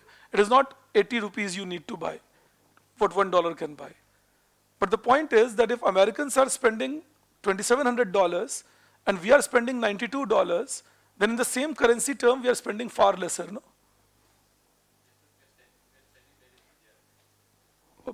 Please understand this. Spending the same currency, you bring $1 to India, it will fetch you the same amount which it will fetch in US. It's dollar. It's only when you convert rupee into dollar that you can say that, look, Indian expenditure looks different from American expenditure. I'll give you an example. So if I am in India and I'm earning 1 lakh rupees, then considering purchasing power parity, I can spend as much as what an American can spend, who is earning maybe 1 lakh divided by 25, say $4,000. But if an American brings $4,000 into India, the fellow can surely spend 1 lakh rupee, no? And more than that. You understand that? So unless I'm not converting rupee to dollar, the purchasing power parity part doesn't matter. $92 in India can purchase whatever 92 into 25 rupees can purchase in India. You understand that? But then $2,700 in US will also purchase 2,700 into 25 rupees kind of a thing, no? That is the, so if I'm comparing in the same currency, then there is no problem. Okay, then we take it further. You write below that, financial inclusion also consists of financial inclusion also consists of pension inclusion,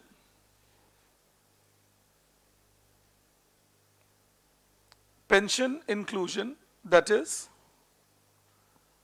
assuring that people, even in unorganized sector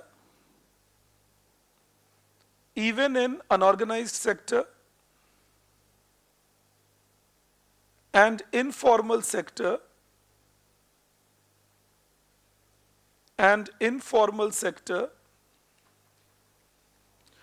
get a mechanism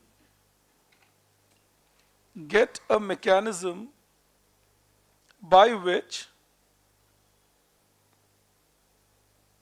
they can get pension during old age,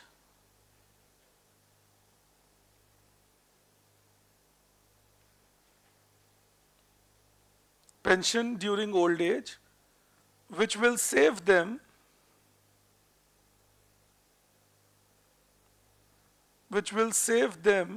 from insecurity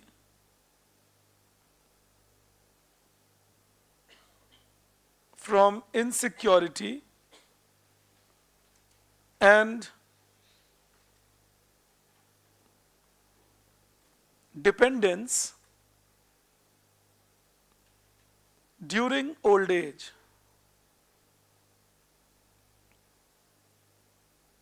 Okay, and you know, 2-3 things are making it necessary. Number one, the cost of living is rising in India. So in that case, as I become old and I will not be able to work, I will need some income support to sustain my life after my working age is over. That's number one. Number two, the families are splitting apart. So in that case, the joint family bulwark, which used to take care of the elderly in the past, is gradually depleting in India. And number three, when you are insuring yourself, you know that you are at least financially not vulnerable, so you can save yourself from any toxic exploitative relation in your old age. You understand that? So that is the basic idea of protecting people. अब देखिए, पुराने समय क्या होता था, जो developing countries हैं या आज भी वो है बहुत जगह पर, वहाँ पे चिल्ड्रन एज इंश्योरेंस होते थे. Alright, that children will be my insurance. कि अब बच्चों को ऐसे बड़ा ही किया जाता था क्विड प्रो को के साथ कि मैंने तुम्हारा ध्यान रख लिया भाई बचपन में, तुम बुढ़ापे में मेरा ध्यान रख लोगे, नहीं तो तुम बड़े गंदे बदमाश आदमी हो, फिर हम तुम पे बागबान पिक्चर बनाएंगे. तो वो एक कल्चर बनाया गया कि ठीक है, the old age people should not be left alone, otherwise they are vulnerable. And मैं उस कल्चर से बिल्कुल ऑब्जेक्ट नहीं करता हूँ. It's a normal thing that if a family loves each other, then automatically parents will take care of children and children will take care of parents and so on. But gradually new challenges emerge. The children might migrate to some other state. The children might migrate to another country. You see that? So in that case, the old age person is vulnerable, left to that. It is also that if I don't save enough in my youth, then I may not be having enough money to sustain myself and my illnesses and my medical expenses when I'm old enough. So it is important we train. तो आप देखिएगा आजकल आपका कुछ लोग आपने भी सुना होगा, मैं भी ये सुनकर बड़ा होता था कि हमारे पेरेंट्स कभी कभी उल्टा बोलते थे. ये नहीं बोलते थे कि मेरा ध्यान रखना ओल्ड एज में, कभी कभी डांटते हुए they will be opposite to that. They will scold us for not studying and they will say पढ़ लिख लो, पढ़ के अपना कुछ भला कर लोगे, मेरा क्या ही करोगे तुम. ये वो पेरेंट्स हैं जिन्होंने इंश्योरेंस ले लिया. तो इंश्योरेंस लेने के बाद उन्होंने कहा तुम मेरा क्या करोगे, मेरा तो है इंश्योरेंस, अभी ओल्ड एज या पेंशन है मेरे पास, तो ओल्ड एज में मेरा ध्यान हो जाएगा, तुम अपने लिए कुछ कर लो तो ही काफी है. That is behavioral change in an economic system. That behaviorally you start changing. And you rather say, फिर आप देखेंगे, those kind of parents are rather pushing you to work more, go ahead, experiment in going abroad or going to some other state. They are not insecure that अरे तुम चले गए तो मुझे कौन देखेगा. They will keep saying हाँ तुम निकलो भाई, जाओ देखो, क्योंकि वही वो पेंशन भी है, इंश्योरेंस भी है, तो तुम जाओ अपना लाइफ बनाओ, हम लोग देख लेंगे खुद को यहाँ. But important thing is, if you don't have the resources, especially in monetary terms, then as you go on becoming older, you go on becoming vulnerable. Now, of course, pension or insurance is not the only thing that can take care of old age. You do need caregiving, and you do need good old age homes, and so on and so forth. So we need a social structure for that. But I'm saying, if you have money in your pocket, keeps you secure. But now imagine, if I am a porter, or if I am a rickshaw puller, if I am a small farmer, if I am a waiter, if I am a daily wage laborer, how will I have enough money to save for which I will spend my, with which I will spend my old age? You understand that? अगर आप एक worker हैं, आप एक factory में manager हैं, आप एक कंपनी में एग्जीक्यूटिव हैं, तब तो आप अपना पैसा सेव करेंगे और एक कंपनी को देंगे कि ठीक है, in old age you take care of mine. But if I am not that, and I belong to the vulnerable part, which majority of India does at times, then how do I save myself from that? So the idea of pension inclusion is there. So schemes like Atal Pension Yojana or schemes like PM Kisan Maan Dhan scheme, these are all contributory pension schemes. जैसे आप PM किसान मानधन scheme को ले लीजिए, इसमें क्या, और मैं आपको लिखवाऊंगा ये स्कीम्स बाद में, but इसमें क्या होता है, 18 years of age you can join the scheme, and it is open to be joined till 40 years of age. So suppose if you join at the age of 18 years, then you are expected to contribute 55 rupees per annum. पूरे साल भर में आप 55 rupees contribute करिए. Keep contributing this 55 rupees per annum till you are 60 years of age. And after 60 years of age, the government will give you 3,000 rupees per month.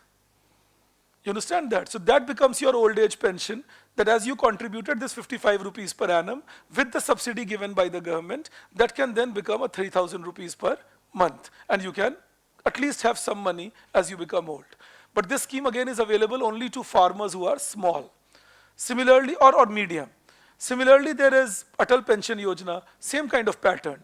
You contribute money around 300 rupees per month, per annum when you are working. You do it for 20 years. So suppose you start in 22, then you pay till 42 years of age. And again, after you get 60 years of age, you will be paid 3,000 rupees per month. So these are all schemes run by the government of India about pension security. Again, what do we need? A, we need to inform people that these schemes exist. B, we need to convince them that they should take it to save themselves from the vulnerability of old age. You understand that? So that is the basic idea of financial inclusion, कि वो financial सुविधाएं जो अमीर लोगों को या upper middle class के लोगों को information की वजह से और ज़्यादा पैसे होने की वजह से automatically मिल जाता है, वो सुविधाएं जो गरीब हैं और downtrodden हैं, उन तक भी आप पहुंचा सकें, to make sure that you have upgraded people. Do I believe you are clear on this? Okay, now there was a question in 2022 where they asked you that how does financial inclusion contribute to development? Now it has two facets. So how does financial inclusion contribute to inclusive growth is what I was teaching you right now. अभी जितनी बातें आप लिख रहे थे, that was about how financial inclusion creates inclusion for all. But we need to also understand, I'll make you write those points, that how financial inclusion will contribute to growth as well. I'll give you some examples and I'll make you write them, but I hope you understand that. मैं मान सकता हूँ सब लोग जिंदा होकर मुझे सुन रहे हैं? ठीक है. कभी कभी हो जाता है 2 घंटे से बोलता रहूंगा ना तो तुम्हें लगेगा मेरी आवाज ऐसे आ रही है, ठीक है. तो जब जिसको भी लगे वो हाथ हिला देना कि सर मैं 2 मिनट के लिए थोड़ा सो गया था, आप बता दो मुझे, क्योंकि ये बातें नहीं सुने फिर एग्जाम में आएगा तो मेरे बारे में बिना मेरी गलती के अच्छे ख्याल आएंगे ना. पढ़ाया ही नहीं मुझे. बट एनीवेज, तो मैं आपको समझा रहा हूँ, आप सुनिएगा ध्यान से. Number one thing, take Jan Dhan Yojana kind of a scheme. So with Jan Dhan Yojana, we created zero balance account that people are allowed. But Jan Dhan Yojana has been able to mobilize more than 2 lakh crore rupees of savings from the poorer section. And this 2 lakh crore rupees of savings can be used for investment now, contributing to growth. You understand that? So it's inclusion, but it's inclusion with growth. Similarly, a scheme like, say a credit scheme like a Kisan credit card or a say a Mudra scheme will allow people to set up new businesses, which will create new employment, which will create high value crops. again contributing to growth. You understand that? That people will experiment in their business, people will experiment with their crops, create high value products, and that contributes to growth. Similarly, when you give people insurance and credit, then you are encouraging them to take risks, expand their business, employ more people, take things on loan, do like say take a raw material on loan, buy machines on loan, connect the business, pay back the loan by doing good business. You understand that? And over the period then contribute to GDP of the country. And there is one more very interesting thing. When you set up an insurance fund and a pension fund, आप सोच के देखिए, आप insurance के लिए 1 साल या 2 साल पैसे देते हैं, या ये पैसा 15, 20, 25 साल जाता है जब ये लाइफ इंश्योरेंस है, हेल्थ इंश्योरेंस है. We keep paying money to LIC kind of companies for many years, no? Okay, keep listening, I'll tell you something interesting there. Similarly, in pension funds, say Provident Fund and so on, do we contribute money for a couple of years or the entire working life? And that entire working life is 30 odd years again? Think now, that means pension fund and insurance companies become two sources of deposits where people keep depositing their money for 30 years. So they are more suitable to give long-term loans to infrastructure companies or housing companies for 20, 30 years. Otherwise, imagine what do we do today? आज हम जो करते हैं उसको मैं हिंदी में बोलता हूं, इसकी टोपी उसके सर. आप सोच के देखिए आज हम लोग क्या करते हैं. The banks take deposits for 5-7 years. आप जब बैंक में अपना पैसा डिपॉजिट करते हैं, that deposit is for 1 year, 2 year, maximum maybe 5 years, a fixed deposit. But okay, say 10 years. But the banks give loans for 20 years. Sometimes for housing, sometimes for infrastructure. Imagine now, if I'm taking deposits for 5 years and 10 years, and I'm giving that money out of for loan, जैसे आप लोग depositors हैं मान लीजिए, you give me deposit for 5 years or 10 years, and these are my borrowers, and I give them loan for 20 years or 30 years, now I'm creating a situation where when your deposit will mature, and I have to pay back your money, I will have to rely on somebody else depositing, or maybe some past loan coming back, which was not given out of your money, and I can pay back your money, but I'll have to keep praying a lot for that, no? That is called liability mismatch. आप 15 साल के लिए पैसा लेके, 10 साल के लिए पैसा लेके, 30 साल के लिए कैसे दे पाएंगे? तो लॉन्ग टर्म लोन्स कॉस्टली हो जाते हैं. लेकिन सोचिए, अगर एक इंश्योरेंस कंपनी हो या एक म्यूचुअल फंड हो जो लॉन्ग टर्म पैसा ले रहे हैं, या एक से कंपनी हो फॉर पेंशन, ये लोग तो लॉन्ग टर्म के लिए ही पैसा ले रहे हैं, और इनको पैसा कहीं ना कहीं तो इन्वेस्ट करना है, तभी तो उस पैसे से और पैसा बना पाएंगे ना. So they're taking money for 30 years, and they're secured that I will keep getting this money for 30 years, and they have to invest that money to make money. The best place to invest is invested in a long-term loan, so that you are assured that 30 years later or 20 years later, when you have to make the payment, that money that you have invested will be giving you the money back. So again, matured economies, developed economies, that is how they prevail. Banks don't give long-term loans there.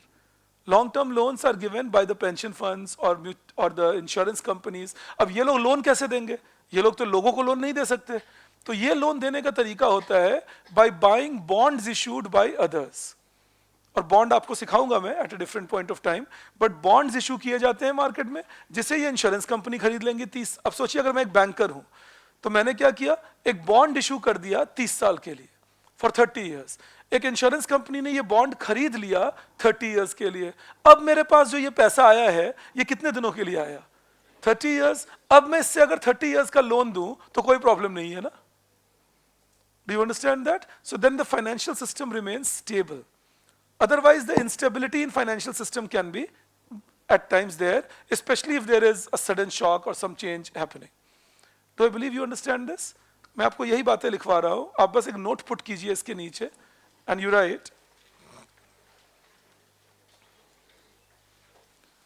financial inclusion,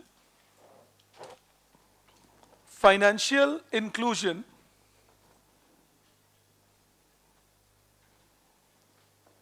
financial inclusion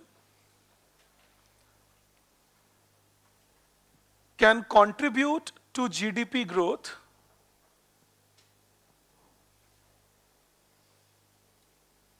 can contribute to GDP growth in following ways.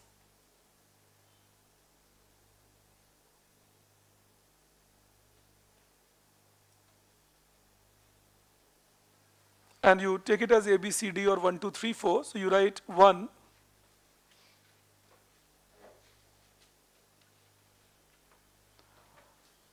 It can mobilize savings.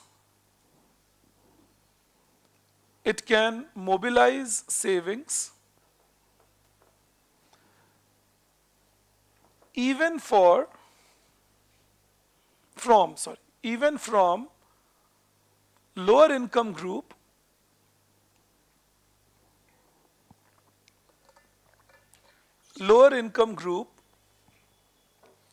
which can contribute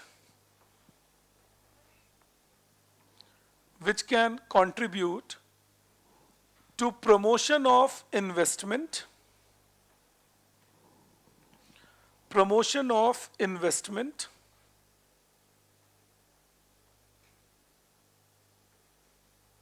and therefore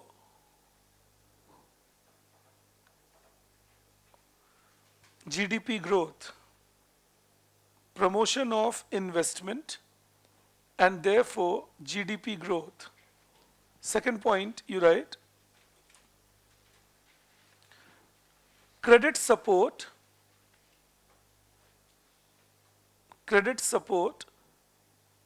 encourages new business,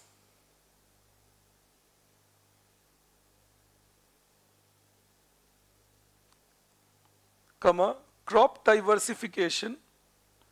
Crop diversification means growing different types of crop. That is crop diversification. So crop diversification, like shifting to high value crops, crop diversification, like shifting to high value crops, etc., and contributes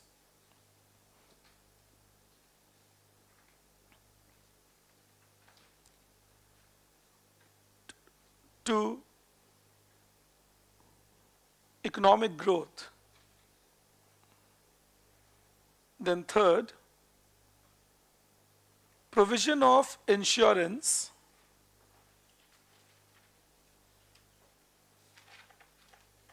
encourages business development. Provision of insurance encourages business development,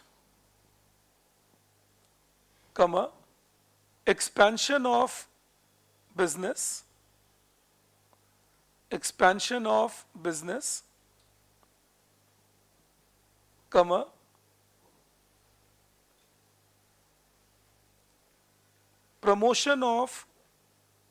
promotion of allied activities in agriculture. Allied activities are things like poultry or cattle rearing or forestry or fishing. These are called allied activities. तो जब भी हम लोग बोलते हैं allied activities in agriculture, it is poultry, fishery, cattle rearing and forestry. These are allied activities. Government is adding one more these days in India, beekeeping. All right, that's again added to allied activities. Beekeeping. All right, जहाँ आप honey के लिए bees nurture करते हैं. Okay. Then you write fourth point, promotion of insurance and pension sector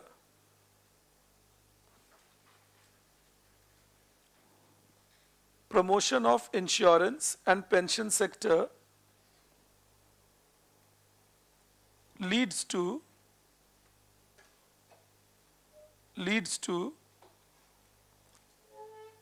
long-term savings mobilization,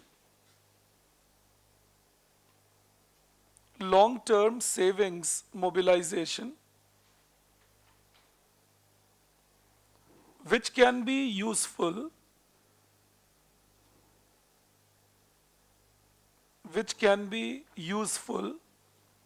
in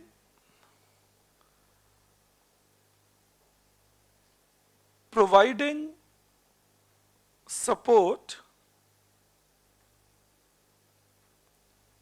to long-term projects long-term projects in sectors like housing,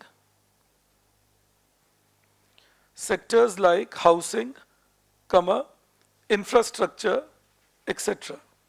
Housing, comma, infrastructure, etc.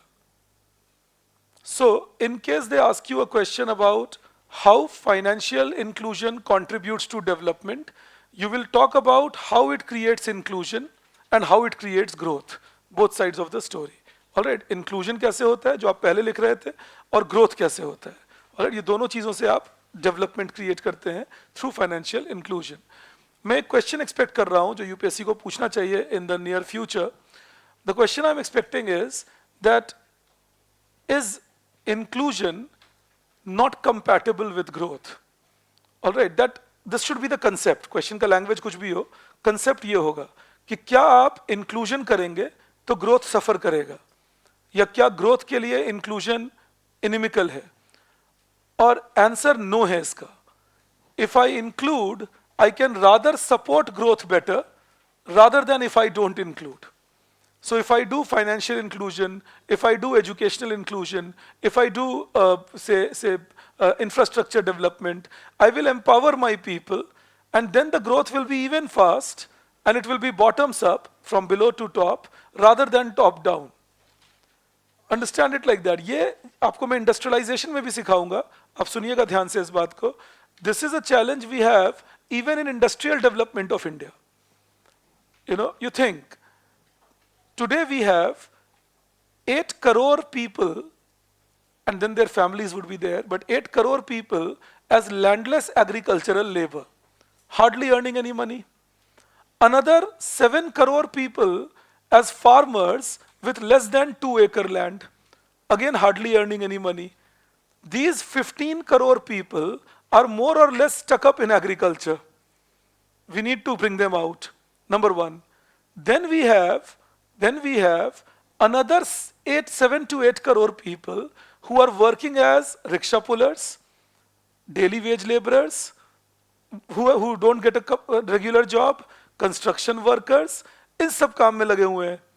तो मतलब हमारे पास कुछ 20 करोड़ लोग हैं work force में, और फिर अगर मैं मान लूं इनके 3 लोग भी और हैं फैमिली में, तो कुछ 60 crore of the population is stuck up in jobs which is giving them something like 5,000, 6,000 rupees per month. Per capita, चलो ये सब लोग मिला जुला कर 10,000 कमा लेंगे, लेकिन फैमिली में 4 लोग भी हैं, तो 3,000 रुपए पर कैपिटा पे आ गए. अब समझ पा रहे हैं मेरी बात? अच्छा, अब सुनिएगा ध्यान से. If we can start investing in sectors that improve labor capacity and give employment to unskilled, semi-skilled, and skilled workers, we can actually then bring these people into a formal workforce. So think, if we spend, by we I mean our government, encourages and develops investment in textile, leather goods, footwear, toys, food processing, small electrical appliances like table fans and light bulbs and so on, then these people, like think, मैं फिर से repeat करता हूँ, toys, food processing, textile, leather goods, footwear, small electrical appliances. अब सोचिए इन sectors में बहुत ज़्यादा investment चाहिए या medium investment में भी काम शुरू हो सकता है? Isn't it? Okay. Will these sectors require only very skilled workers, or will they require skilled and unskilled workers also? They will require some skilled, semi-skilled workers also. कि semi-skilled भी हो, थोड़ा फैक्ट्री में काम करना सीख जाए, उससे भी काम चल जाएगा. तो आप सोचिए, if we can divert this 20 crore population into these sectors, we can get cheaper labor for these sectors, because these people will then earn not 5,000, 4,000 per capita or 3,000 per capita, but something like 7, 8,000 per capita. अगर husband wife काम करने लगे तो as an industrial labour उनको 15-15 हजार रुपए मिलने लग जाएंगे, 12-12 हजार रुपए मिलने लग जाएंगे, तो 24-25 हजार रुपए फैमिली की इनकम हो गई. जब इनकी इनकम बढ़ेगी, what will they demand? They will demand more clothes, they will demand more shoes, they will demand more leather goods, they will demand more electrical appliances, they will be demanding processed food, they will be demanding maybe toys, etc. for their children. And what are we making them produce? Same things. So make in India and make for India. Because there is a demand capacity of 60 crore people. 60 crore is 10 crore more than Europe's total population. And that is our latent power. And what will that do? People in the lower end start getting some job. So they start growing. So their next generation will not need to work as a laborer. They will be able to educate their children better. They will be able to give better healthcare and nutrition to their children with a comparatively higher level of income. What else will it do? If you produce your textile, etc. in the country, the supply of such necessities will be high, so the price will remain in control. So inflationary tendencies will then be controlled that way. What else will it do? It will also then, imagine, if there are more industries developing, then more industries developing will mean more demand for banking, more demand for insurance, more demand for trade, more demand for transportation, so service sector grows more without being dependent on foreigners importing my service. So what does the, and I'm not at all saying we should not export. I'm saying if I can use the latent energy that exists in my economy and develop all these people, then I can produce on a very large scale. And when I will produce on a very large scale, I will get efficiency, which will allow me to export to the rest of the world. And that will give me very high growth, something like 10%, 12% per annum, which will be inclusive in nature because the growth is focused not on the urban living skilled service sector worker, but in the rural living underdeveloped unskilled worker by skilling them and giving them jobs. Unfortunately, India misses that bus. Every time. We still have another one to catch now. अगले 10 साल की कहानी है ये. और आप समझ पा रहे हैं मेरी बात? मैं आपको ये और डिटेल में सिखाऊंगा जब इंडस्ट्रीज सिखा रहा हूं. बट ये ध्यान रखिएगा, make in India and make for India. That discussion you must keep in mind for inclusive growth possibility. Include people in the growth process. Train them to be capable. Do not promise them free money. Promise them employment. That I'll give you employment, come over and I will give you employment with dignity. तुम किसी के house help नहीं होगे. तुम कहीं पे झाड़ू नहीं मार रहे हो. तुम्हारे बच्चे अच्छे स्कूल जाएंगे, पर तुम आओ इस फैक्ट्री में काम करो. और ये फैक्ट्री को लगाने के लिए हम encourage करेंगे हमारे entrepreneurs को कि वो फैक्ट्री लगाएं. और गवर्नमेंट का क्या काम होगा? Good infrastructure promotion, good law and order creation, good regulatory bodies established, intellectual property rights in place, and that will make sure that you have a thriving business and economic system. Then people get employed, they do jobs, and you grow faster. Sounds plausible to you? You know, it sounded plausible to people in ministries also. I'd given this presentation 8 years back. 8 साल पहले मैंने एक research किया था, उसकी बात आपसे share कर रहा हूँ. तो उस वक्त बड़ी ताली वाली मारे थे, मुझे एक गिफ्ट भी दिए, एक प्राइज भी देकर भेजे, बोले बहुत अच्छा आइडिया है, बस इंप्लीमेंट नहीं किया उसको. That is the real challenge you face. That end of the day you need this to be implemented, because otherwise rural India will not be able to grow if India grows only service-led. India needs a manufacturing, and manufacturing of steel cannot do that. Manufacturing of satellite cannot do that. I'm not saying don't do them. I'm saying don't only rely on them. Manufacturing of aluminium cannot do that because these are capital-intensive specialist activities. So they will never include, a lot of workers in them. So you can never do that. And Bangladesh has learnt it. So Bangladesh is beating us in sectors like textile. Or Vietnam is beating us in sectors like electrical appliances. They're doing exactly something similar. So once we go in that direction and do it, and I'm not at all saying don't keep educating, वो मेरा अगला point है, मैं आपको सिखाने वाला हूँ, लेकिन education देके employment देना पड़ेगा ना. Education के 3 E's हैं, मैं आपको अगले point पे अब ले जा रहा हूँ. आप financial inclusion के साथ ये inclusion की make in India, make for India दिमाग में रखेंगे, ठीक है. मैं बाद में आपको ये और डिटेल में लिखवाऊंगा भी, बट आप अभी के लिए दिमाग में रखिए. मैं बात ये कर रहा हूँ that जैसे education लीजिए, education has 3 E's in it. Education has to be expansive. Expansive means reaches as many number of people as possible. Expansive. All right. So it has to be expansive, reaches as many number of people as possible, so that you can educate many people in the country. Education has to be based on excellence. that the places of education should be striving for excellence, that मैं अपने बच्चों को ऐसा बनाकर भेजूं कि वो सबसे तगड़े निकलें, और सारे एजुकेशन के प्लेसेस अगर ऐसे compete करेंगे आपस में, then you create excellent kids around yourself. So places of excellence. And the last three is very important. Education should provide employability. Because if education doesn't provide employability, then the education will never encourage the lower income group to join itself. मान लीजिए मैं एक 10 साल 12 साल का बच्चा हूं और मैं देखता हूं मेरे भैया हैं या दीदी हैं वो ग्रेजुएट हो गए, and my elder sibling who is a graduate is still doing some small job only, and the education is not helping them in getting a good job, drives me away from education then, no? I will not be fine getting myself educated. So that is one challenge we have in education, excellence with employability. We are neither focusing on excellence nor on employability. आप में से काफी लोग excellent बच्चे होते हैं, but वो in spite of the system है, because of the system नहीं. वो आपकी अपनी मेहनत है कि आप वैसे बन गए. सिस्टम ने आपको कहीं encourage नहीं किया कि तुम ऐसा बन जाओ, तुम्हें रटने रटाने में पूरा encourage करके रखे. लेकिन अगर बाई चांस आपने खुद से कोई किताब उठा ली कि अच्छा देखें ये खुद पढ़ के देखता हूँ इसमें क्या लिखा है, ये आपका इंटरेस्ट एरिया था, that okay, I'll read more and I'll explore more in life and see things. Secondly, what does education need? It needs support to the vulnerable group so that they don't drop out.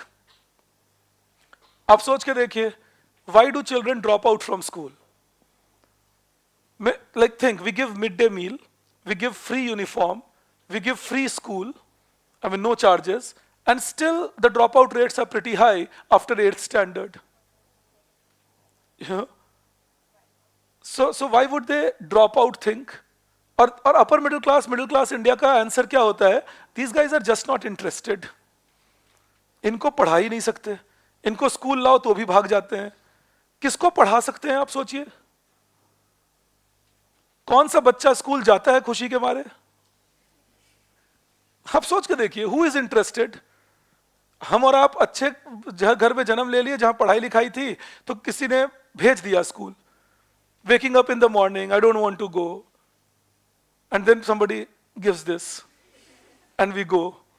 पर जिसके घर में नहीं है ये देने वाले, वो तो नहीं जाएंगे स्कूल, फिर उनको तो लाना पड़ेगा. लेकिन बात यही खत्म नहीं होती है.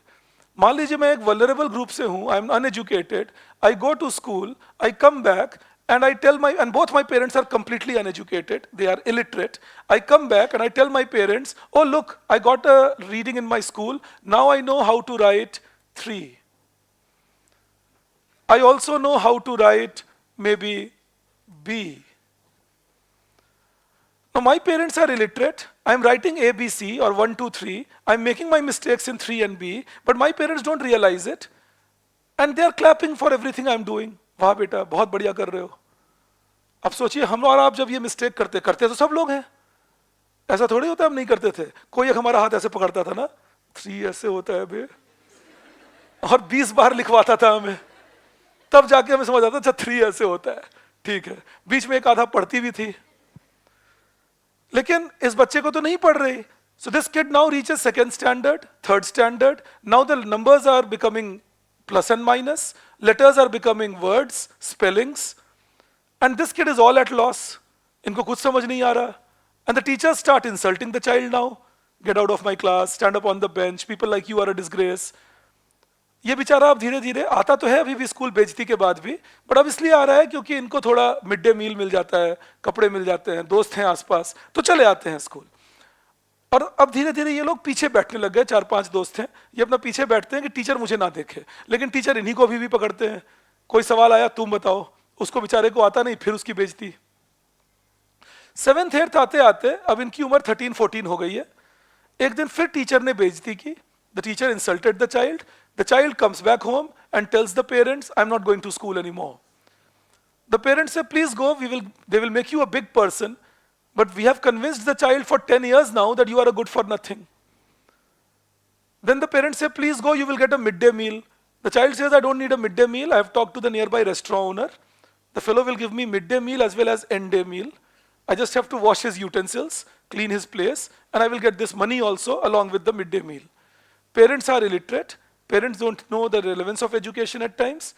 they resign themselves, they say what to do now, the child is not interested, the child won't go to school. But अगर इस बच्चे को थर्ड में, फोर्थ में, फिफ्थ में कोई साथ बैठ गए होते और वैसे ही मैथ्स और चीजें पढ़ा देते जैसे बाकी लोग ट्यूशन लेके पढ़ते हैं या मदर फादर पढ़ाते हैं, तो ये भी ड्रॉप आउट नहीं करते. क्योंकि हमारे और आपके केस में उल्टा होता है ना.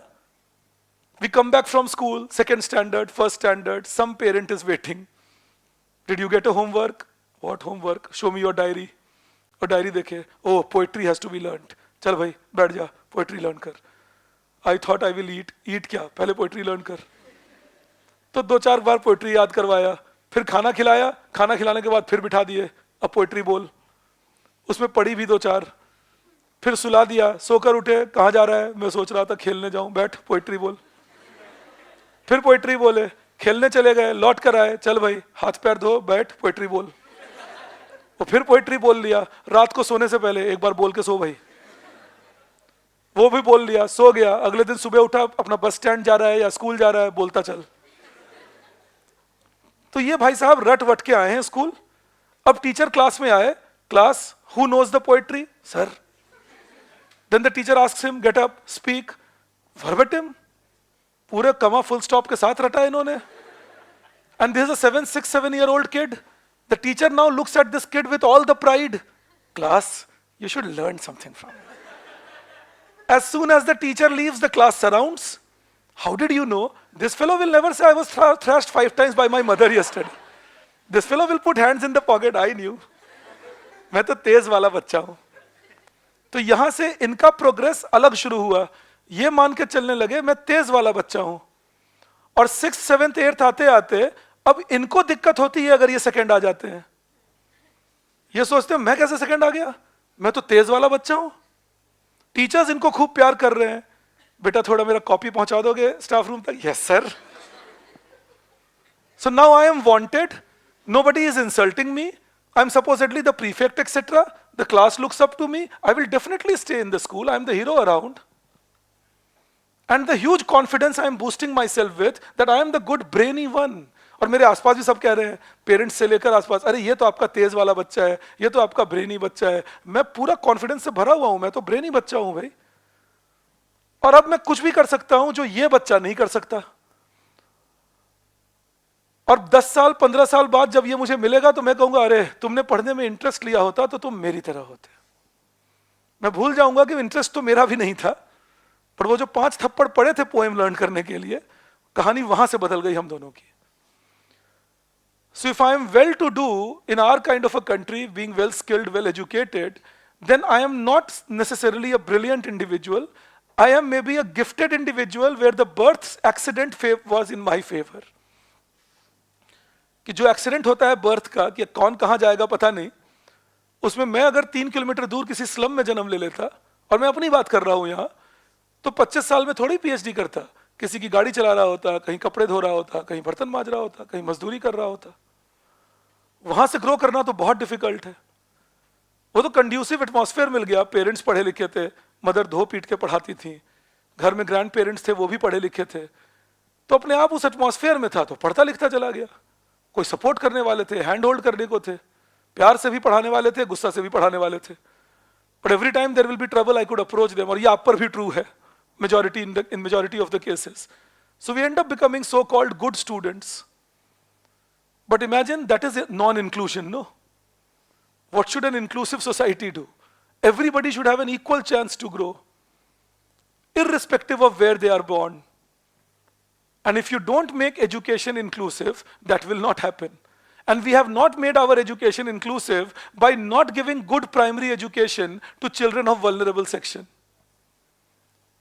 आप सोच के देखिए, जो बहुत सारे स्कूल्स हैं जहां टीचर्स ही रिपोर्ट नहीं करते, गलत पढ़ा रहे हैं टीचर्स. मेरे गांव में मैंने देखा, मेरा छोटा सा गांव है बिहार में, मैं जब कभी जाता हूं, काफी बार जाता हूं और अपने बच्चों को भी पकड़ के ले जाता हूं, तो कि देखें गांव को अपने जरूर. तो मैं जब जाता हूं, मैं एक स्कूल वगैरह भी चला जाता हूं देखने को गांव का स्कूल कैसा फंक्शन कर रहा है, so on and so fourth. मैं एक बार गया, वहां टीचर जनवरी को जंगू लिख रहे थे. उनको पता ही नहीं था जनवरी की स्पेलिंग क्या है. And when I reported the teacher, she was not fired, she was only transferred. मैंने कहा किसी और गांव के बच्चे जंगू सीखेंगे. पर ये चैलेंज है ना कि मैं बचपन से सीख रहा हूं जंगू, तो कैसे समझूंगा जनवरी नाम की कोई चीज है? So the power of thinking is nothing but a function of information set. आपकी जो रैशनैलिटी है वो आपके इंफॉर्मेशन सेट का फंक्शन है ना। तो अगर रैशनल, मेरी रैशनैलिटी कैसी है वो तो इस बात पे डिपेंड करेगा मेरा इंफॉर्मेशन सेट क्या है। So that is what education does or can do. So if we can give good primary education to people, and again, sometimes we give primary education in not in the mother tongue. We try giving it in English kind of a thing. Major trouble again. The child will never understand English. Even we come from decently educated families. At least I did not understand, a lot of spoken English till my second, third standard. मुझे struggle होता था वो English ठीक से समझने में, और accented English तो सवाल ही नहीं है। मेरी तो खूब गड़बड़ भी होता था। थर्ड स्टैंडर्ड में था तो एक प्रोग्राम आता था different strokes, American television show था, इंडिया में दिखाते थे संडेज को। उसमें दो ब्लैक किड्स एक वाइट फैमिली में रह रहे हैं, तो वहाँ के कॉमेडीज होती थी, लोग हंसते थे, तो हम लोग सब लोग बैठ के देखते थे, me, my parents and my elder brother. तो हम 4 लोग बैठ के उस प्रोग्राम को देखते थे। अब मुझे समझ कुछ आता नहीं था, सब अंग्रेजी में बात होती थी, वो भी अमेरिकन एक्सेंट के साथ। तो मैं वेट करता था कि जब मेरे पेरेंट्स हंसेंगे, मेरा भाई हंसेगा, तो मैं भी हंसूंगा। So I would laugh like that they would laugh, and then I would also laugh, looking at the, चलो इसका तो हंसने की कुछ बात हो रही है।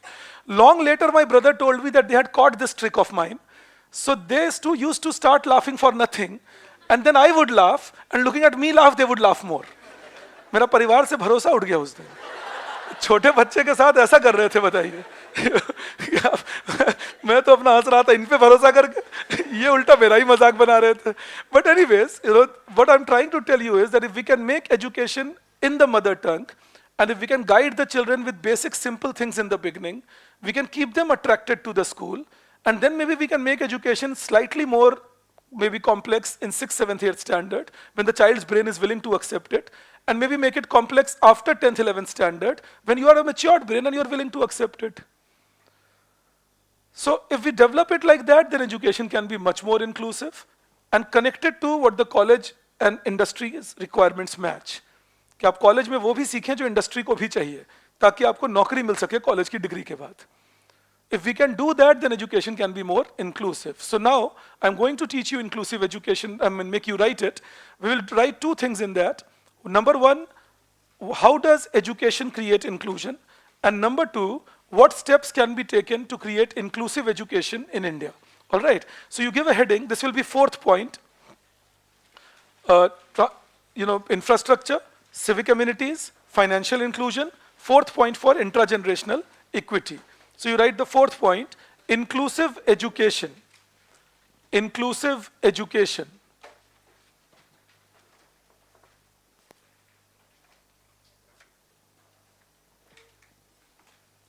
Okay.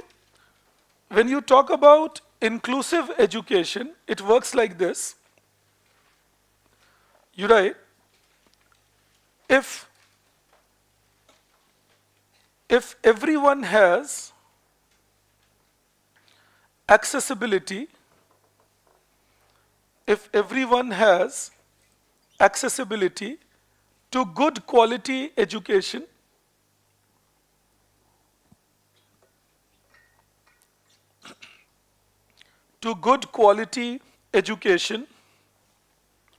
irrespective of their economic condition, then it is inclusive education.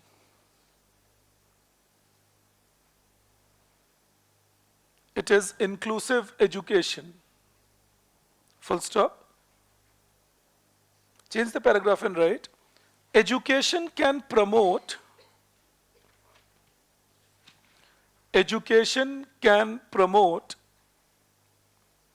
inclusion. Education can promote inclusion due to following reasons. So I'm giving you 3 reasons why education promotes, or how education promotes inclusion. 1, you write in that, first, It increases skills. It increases skills and therefore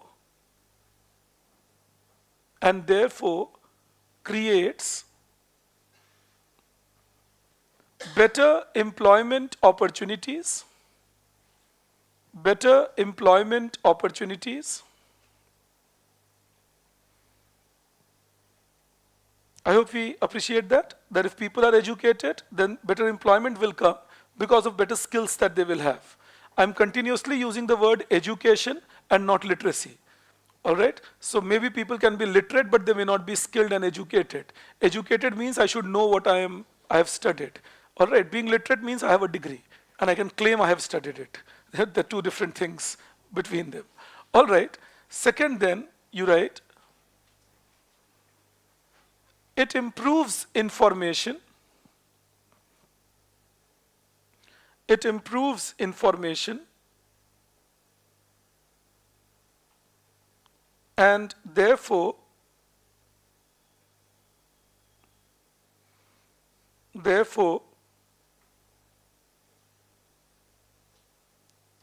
also improves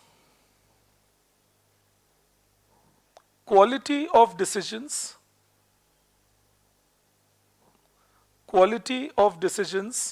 and choices made. I'll give you a simple example there. Think, मैं आपसे एक आसान सवाल पूछता हूं, आप जवाब दीजिए. अगर किसी की income 2 lakh rupees per annum है, तो क्या उन्हें अपने घर में किसी फंक्शन के लिए 5 लाख रुपीस का लोन लेना चाहिए? नो. क्यों? क्योंकि आप एजुकेटेड हैं, तो आप रैशनल इनफ हैं कि ये अनसस्टेनेबल है. पर हमारे देश में लोग ऐसी खूब हरकत करते हैं ना. आप समझ रहे हैं मेरी बात? बच्चे का मुंडन भी, शादी तो है ही, बच्चे के मुंडन के लिए 5 लाख लेके अपना मुंडन करा लिया. अब हालत खराब हो गई, लौटाएंगे कैसे? So this is something where when you are not educated, then you are governed by the community at times. Your individual thought processes may not be at work, and that might just result in pushing you to take very irrational decisions for an educated person. For the uneducated, it is not irrational. इनको लोग बोल रहे हैं, अरे तुम एक बच्चे का मुंडन भी नहीं करोगे, तुम इतना भी खर्चा नहीं करोगे, तुम लोगों 100 लोगों को बुला के खिलाओगे भी नहीं, तो उनको लगता है हाँ बुलाना तो चाहिए. Please understand that many irrational things can be done by people who are educated, so you can well imagine that the uneducated will do even more. ऐसे ही मजाक में तुमसे शेयर कर रहा हूं, बट एक बहुत ही इर्रेशनल चीज मुझे दिखती है, और मैंने इसलिए शायद नहीं किया, बट लोगों से बहुत बातें भी सुननी मिली इसके लिए. Celebrating the first birthday of the child by calling 50 guests. On the first birthday, the child knows only the parents, at best the grandparents if they are living together. किसी को पहचानता ही नहीं है. आप कभी भी फर्स्ट बर्थडे का photo देखिए, या तो बच्चा रो रहा है या सो रहा है. इसी दो अवस्था में है वो, क्योंकि 1 साल का है, किसी को जानता नहीं, किसी से जान पहचान नहीं, और कोई भी आ रहा है वो उसको गिफ्ट पकड़ा के गुलू गुलू हाँ बेटा उछाल दिया. उसको लग रहा है क्या हो रहा है, इतने सारे लोग अचानक, ये कहीं आज मेरी बलि तो नहीं दी जा रही है. टीका वीका लगा रहे हैं मुझे. बस अब अगला कारण यही है. सो jokes apart, rather a better gift for the child, again if I'm doing it for the child, will be to stay with the child throughout the day, maybe make something that the child has a propensity to eat, maybe live with the child and play with them, and that is their best birthday gift, rather than disturbing myself and you know becoming a host to 50 people. अब अगर मैंने 50 को बुलाया है, मैं host हूँ, तो मुझे उनका स्वागत भी करना पड़ेगा. आइए बैठिए, मेरा बच्चा रो रहा है, तो मैं सोच रहा यार कोई और संभाल लो, मैं जरा इनको संभाल लूँ. लेकिन हम लोग करते हैं. अगर मुझे प्लेजर देता है इसलिए मैं कर रहा हूँ तो रैशनल है.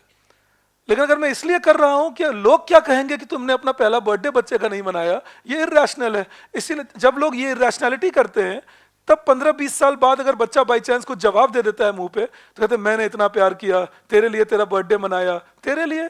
उसको पता ही नहीं था, बेचारा रो रहा था या सो रहा था. That was irrational. So understand this. Even educated people do such irrationalities. People get married because everybody is marrying. What kind of reason is that? Think about it. हाँ शादी तो करेंगे, सब करते हैं, कमाल है. I mean, you're taking a life decision just because everybody does it. I mean, I'm not saying that you don't marry. I'm happily married. I'm only saying that I find it very amazing and amusing also when I see people taking these decisions, which is lack of education. If you are educated, you will have a rational brain thinking that ultimately it is my life and people whom I love around myself. So my decisions should be based on what I would like to do rather than what the system or the society or the community expects me to do. Because that expectation will keep changing every third year, no? What the others expect you to do, but what you expect yourself will be a coherent idea. अच्छा मैं आज ये expect करता हूँ तो कल ये करूँगा. तो इसीलिए आपको समझा रहा हूँ कि जब आप educate करते हैं लोगों को ठीक से, when you educate them well, then you develop a rationality where people realize that decisions like taking a huge loan or decisions like spending a lot of money if I can't afford it or choice of career, all that is important. सोचिए अगर एक बच्चे के ऐसी एक example दे रहा हूँ बस, एक बच्चे के 91 है मैथ्स में, 92 है साइंस में, 98 है एसएसटी में, 99 इंग्लिश में और 99 हिंदी में. मान लीजिए उनका ऐसा कोई 10th का रिजल्ट आया और इनको लोग बोले अरे देखो तुम तो अच्छे बच्चे हो, तुम्हारा 95% मार्क्स है, तुम साइंस ले लो. इनके नंबर चिल्ला चिल्ला के बोल रहे हैं कि इसको साइंस नहीं पढ़ना, ये 91 ला रहा है और 99 ला रहा है 2 सब्जेक्ट्स में, बट हमने इनको साइंस दिला दिया. बच्चा कह रहा है मुझे जरा ह्यूमैनिटीज दिला देते, ह्यूमैनिटीज तो कमजोर बच्चे पढ़ते हैं, तो साइंस पढ़ भाई. पढ़ लिया साइंस. मैं लोगों को क्या कहूंगा, मेरा बच्चा आर्ट्स पढ़ता है, चल भाई साइंस पढ़. ठीक है साइंस पढ़ लिया.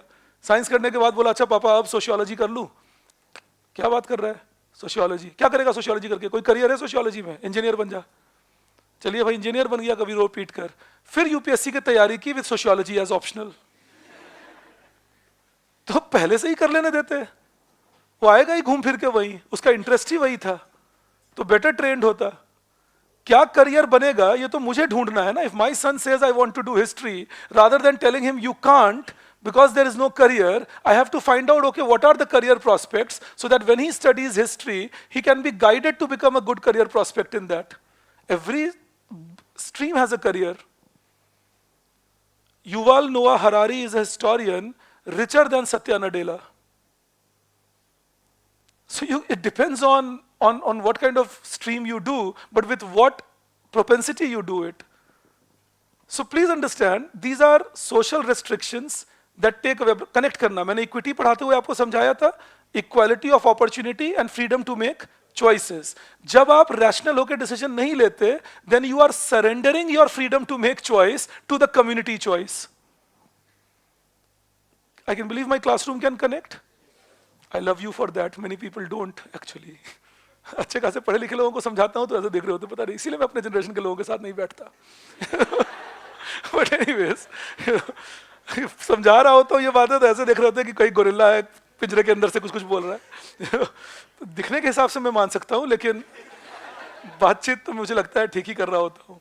But anyways, so coming to this, the point I'm making to you then is education, if given with rationality in the mind, will allow people to make their choices, and that creates equity. And then you write a third point in that. You write,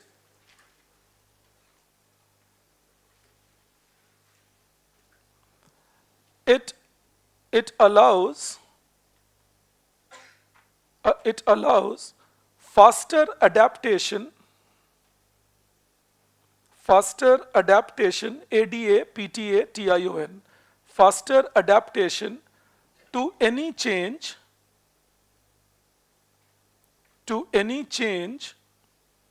in technology,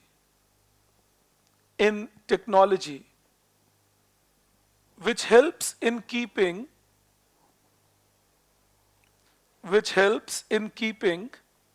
stable employment,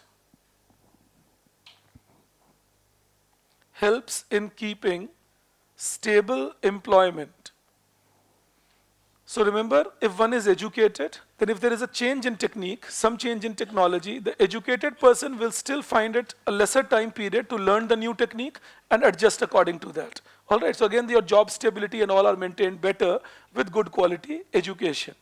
So what are the steps needed to assure that we keep people educated better? I've already discussed it with you. I'm just making you write it. You write below that, steps needed to promote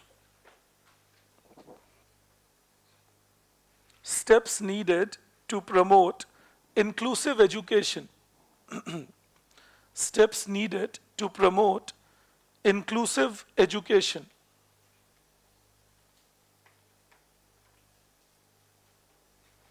And you write first, provision of better quality infrastructure in schools.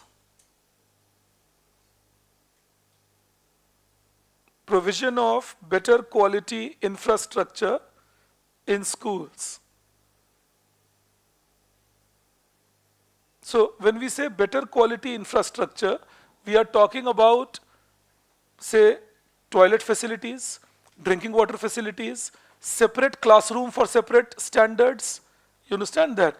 So a permanent roof for the school, a well-functioning library in the school. So if you can do that, that's a good quality infrastructure that you can create in school, and that can make things better off.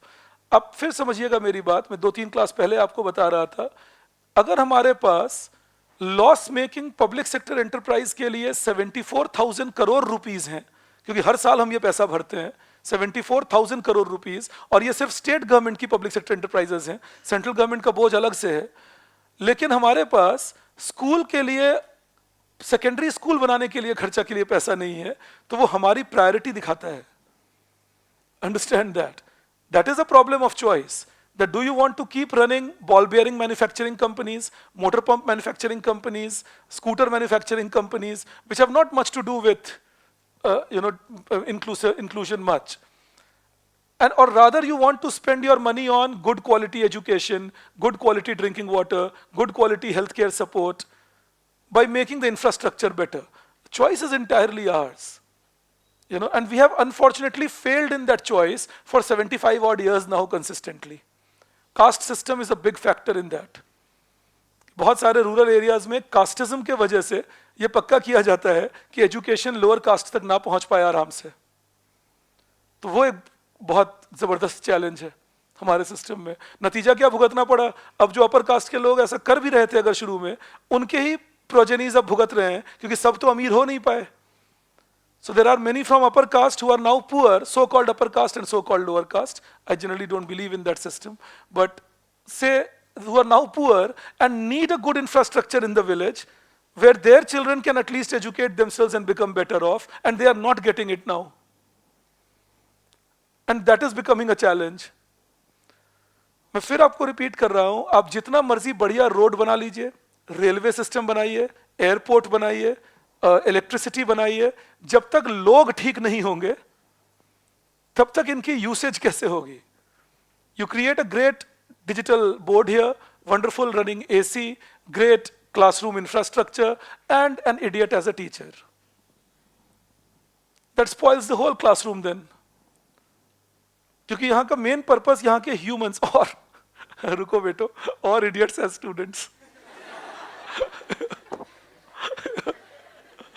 तो उस case में इस class को मैं और आप बना रहे हैं ना, ये तो सपोर्ट है. तो ये नहीं कह रहा हूं ये सपोर्ट गलत है, ये तो अच्छी बात है, बट इस सपोर्ट को बेस्ट यूज तो वही कर पाएंगे जिनका ये ठीक है. So end of the day it's your humans who create your country. So the first focus and first development should be of the humans, and then go on developing other things. Nobody stops you. But unless the humans are not developed, आप wonderful road बनाइए और जो under developed human है वो गाड़ी का वो दरवाजा खोल के उस पर पान थूकता है ना. आपने उसको सिखाया ही नहीं ये अनहाइजीनिक है. उसको लगता है नहीं नहीं नहीं, मेरे पान से तो ये अमृत वर्षा हो रही है, जो लोग यहां से गुजरेंगे उनको ये अमृत मिलेगा. अब तो सिखाया नहीं है, नहीं कि किसी की गलती नहीं है इसमें. They have never been trained not to do it. That's called civic sense. But the schools never taught us that. Or some people never went to school. So this is the challenge you will have. Again I repeat. जब भी आपको ये लगता है ना कि क्यों हमारा इलेक्शन रिलीजन पे होता है या कास्ट पे होता है या अजीब अजीब फ्रीबीज पे होता है, क्योंकि हमारे मेजॉरिटी लोगों को हमने अभी भी ठीक से एजुकेट नहीं किया, तो वो राइट थिंग्स डिमांड नहीं कर रहे हैं सरकार से. तो जो सरकार में भी है और जो ऑपोजिशन में भी है, वो जानते हैं मेजॉरिटी को क्या सुनना है, वो उनको वो सुनाते हैं फिर।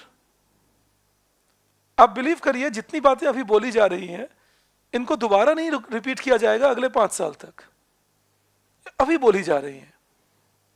But then right now they know that whom am I appealing to, and I'll speak in that language. That's lack of education creating vulnerability, and if you give education, the first thing required will be good infrastructure. Unless you don't let the children come to school, सोचिए कोई girl children है और school में proper toilet नहीं बना हुआ, that becomes one factor that restricts her from going to school. You understand that? Then you are depriving a person, taking away the freedom of choice. So this is the challenge that you start creating. Second, then you write, second point, providing accessibility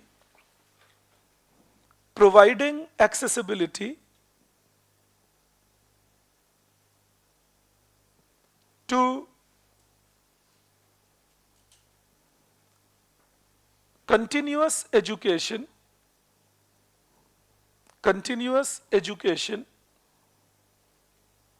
by reducing teachers' absenteeism,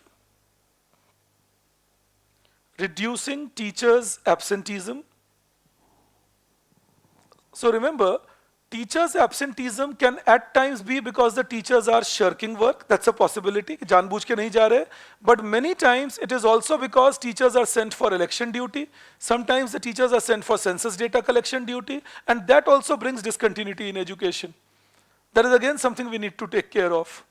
You know that अब ये काम teachers को करने की जरूरत नहीं. Government can appoint temporary people who can go and do these things. We have too many people now in India and too many unemployed also. So why disturb the teachers in doing it? शुरू में ये culture बना था 1950s में election duty के लिए, census duty के लिए, क्योंकि इतने पढ़े लिखे लोग नहीं थे इंडिया में, मैन पावर नहीं था, तो लोगों को कहा कि अच्छा जो टीचर है वही ये काम भी कर दो भाई. But now in today's India we don't need it. It is just inertia which is making us continue in that. So we should take care of that. In the same point you write, and providing after school support. After school support मतलब जैसे tuition की तरह का help मिल जाए. Providing after school support to children, providing after school support to children of vulnerable sections. Vulnerable sections. Full stop. आप समझ गए? The story of 3 and B. If the children get support, they will also learn and nobody drops out. And we have to do this for only one generation. If we can educate one generation till 12th odd standard, we don't need to do the same thing to the next generation because their parents will take care of the next generation. And in the same point, you add one more thing. After a full stop, making curriculum simplified,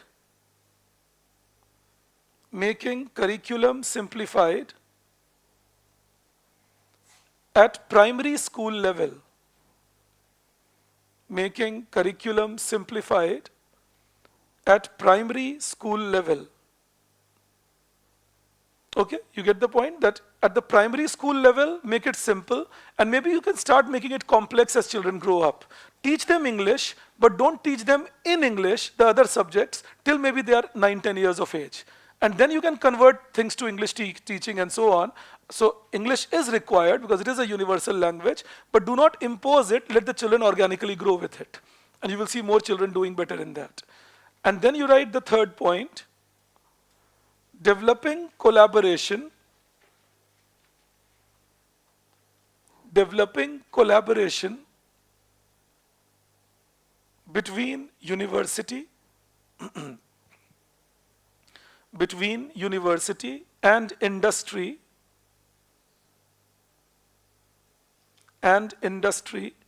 to assure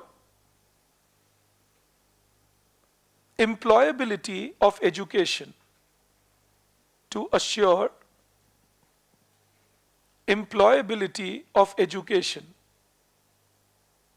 Okay, I hope you gathered that.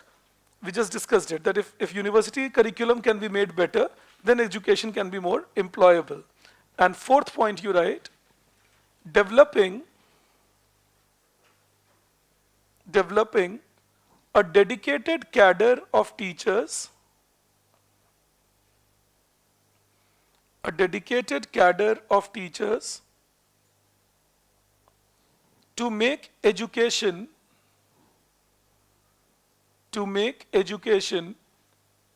more efficient.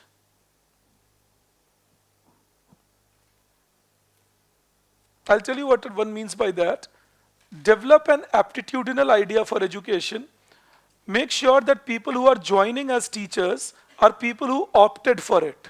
In our country, we have an issue that people become teachers when all other options have been exhausted. You know? So very rarely you will see people growing up to believe that, oh, I plan to be an academician. You know? And that becomes a trouble point, because in their classroom then, at times they will be less prepared, and very often they will be more than a pain to their students.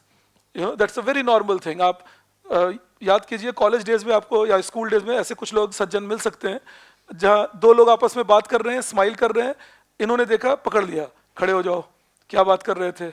Maybe these two people are talking that they can't share with him. So they say, sir, nothing. No, I heard you. Now they're more worried he heard us. This fellow has not heard you, has not done anything. What's happening here is, this fellow might be writing these things. The fellow is not very sure about it, because the fellow never loved the subject and never wanted to be in this profession. Now the fellow turns around, sees you laughing. The fellow has his own insecurities, is very worried I may have done some mistake, and these guys are making fun of me. Now you have had it. और 30 minute तक आपको lecture मिलेगा कि मैं कितना महान हूं और तुम कितने लकी कि तुम्हें मुझसे पढ़ने का कुछ मौका मिला. That's exactly those who should not be into teaching. I have seen some wonderful teachers in my life. Dr. Suresh Tendulkar comes to my mind. Dr. Tendulkar was Prime Minister's Economic Advisory Council member, and he was the chief economic advisor at a point of time. He was also the chairman of Pay Commission. And when we were students to Sir, we never got to know that. Sir would never say any such thing in the classroom. We took Sir, as he was. He would come to the class, teach us. We would not even say, may I come in? We would barge into his room. Sir would be eating and solving our doubts and doing those things to us. Sir was a Harvard PhD.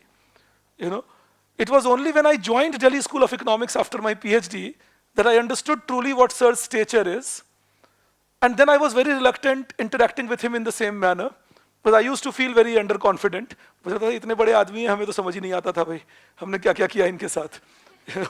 तो मैं थोड़ा reluctant होता था फिर उन बोलने में कुछ. एक दिन मुझे याद है, I knocked his door and Sir said, come in. I was still a little, hesitant. So I knocked it again and I opened the door a little. I peeped in and I said, Sir, may I? And Sir looked up with his simplicity. He said, since when did you start asking? Come in. So, it was like that. He was a great individual, but anyways, in fact, me and him had one thing in common about which we would have a joke, that both of us were Delhi School of Economics toppers, and he had 541 marks and I had 541 marks. तो sir हमेशा बोलते थे कि तुम मेरे जितने हो. तो मैं बोलता था, sir, you got 541 in 1959 and I got 541 in 1997. So inflation adjusted, I am not even 10% of yours.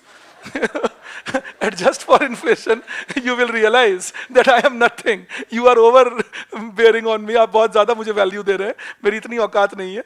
मैं lucky रहा हूँ ज़रूर कि आपके साथ पढ़ने को मिल गया. But you know what he was? I never saw him ever telling a student that your doubt is not good. I even remember a girl at master's level asking him that how a line is steep and flat, and we thought today she will have it. कि हमें लगा आज तो गुस्सा होंगे जरूर. उन्होंने कुछ नहीं किया. उनको tan का एग्जांपल लेके समझा दिया कि देखो tan थीटा यहाँ बड़ा होता है, यहाँ छोटा होता है, ये steep, ये flat है. I mean, that was big learning experience for me when I was a student कि ये ऐसे पढ़ाते हैं. कि पढ़ाने का तरीका ये होना चाहिए कि आपके स्टूडेंट ही आपके सिस्टम में रहें और आप उनको इंसल्ट मत करिए. So if you find such people whose idea was always to teach. एक और बात उनके बारे में बता दूं, जब भी आप मुझसे दुखी हो तो उन्हीं को ब्लेम करिए. मेरे इंडिया आने के लिए वही जिम्मेदार है. I had taken my job at Bank of New Zealand and I was working at Wellington for 4 months, and then sir called up and said, come and teach at Delhi school, come to India. तो उन्होंने उनका ही ये बात थी कि आप बिगाड़ना ही है तो अपने बच्चों को बिगाड़ो, बाहर के बच्चों को क्यों बिगाड़ रहे हो. And when sir said it, then of course it was something I would not have refused ever. So, it goes like that, when you create good, and he was a wonderful brain himself. So when wonderful brains opt for teaching, do good academics, they create future wonderful brains. That's certainly going to happen because they're teaching at a different level. They're putting those thoughts that normally you would not expect. So they'll say, oh, this is a new thought. Maybe I can think of it. Now you also have a great brain. So in that case, what happens? A new thought, and you think on it, and that becomes an even better thought. And that's education, no? Rather than giving you a pre-packaged question paper, and you write that and you say, oh, I'm now the Bahubali new one, who cannot manage a basic job. That is something we need to change across actually. So dedicated cadre of teachers. क्योंकि जो dedicated cadre है वो choice है education. जैसे मैंने एक खराब example दिया आपको teacher का, आप अच्छे teachers भी याद कीजिए जो आपको school college में होते होंगे, who would be always willing to help, who would go out of their way to help the children, at times who would be with the children at many times. वो dedicated cadre थे, उनको पता था मेरा काम पढ़ाना है, मैं उनको काम अच्छे से पढ़ा के भेज दूंगा. तो ये आपको समझा रहा हूँ, if we do that, we make our next generation better off. Finland, Norway, Sweden, they score high on Human Development Index because they have 86% of their population as graduates. So once you have a very educated population, automatically you will start thinking better on human development. You know, that is the basic idea again. Okay, now in conclusion, in education, you write this, आप conclude ऐसे करेंगे इसको, you write, education is the best way, education is the best way in which differences between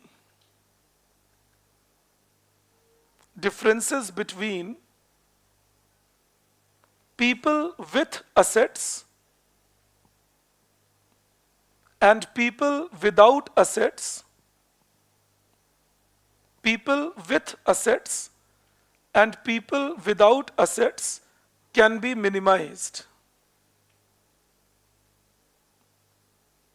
Can be minimized. I hope you get the point. किसी के पास land है, building है, अगर आपने किसी और जिसके पास ये नहीं है, उसे educate कर दिया, तो उनको capable बना दिया कि वो अपने लिए ये arrange कर सकते हैं. All right, if somebody has land and building, somebody who gets educated can arrange all this for themselves through their education. All right, so education is the biggest leveler in that sense. Okay, you just give a heading today where I'll stop. You write, तुम बहुत उम्मीद से इस घड़ी को देख रहे हो, अभी है 2 मिनट. और कितनी बार भी देखो, ये 1 मिनट में एक बार ही जाएगी आगे. दिमाग में रखना, education is leveler, 10:58. अभी भी 10:58. ये कैसे? All right. You take this up, then you write, inclusive healthcare for all, inclusive healthcare promotion. Inclusive healthcare promotion. So we will finish this off tomorrow, and then I will teach you certain government programs to promote equality in India. I'll see you then. Thanks a lot. I'll see you tomorrow, 8 o'clock. And thank you everyone online. I'll see you tomorrow, 8 o'clock then.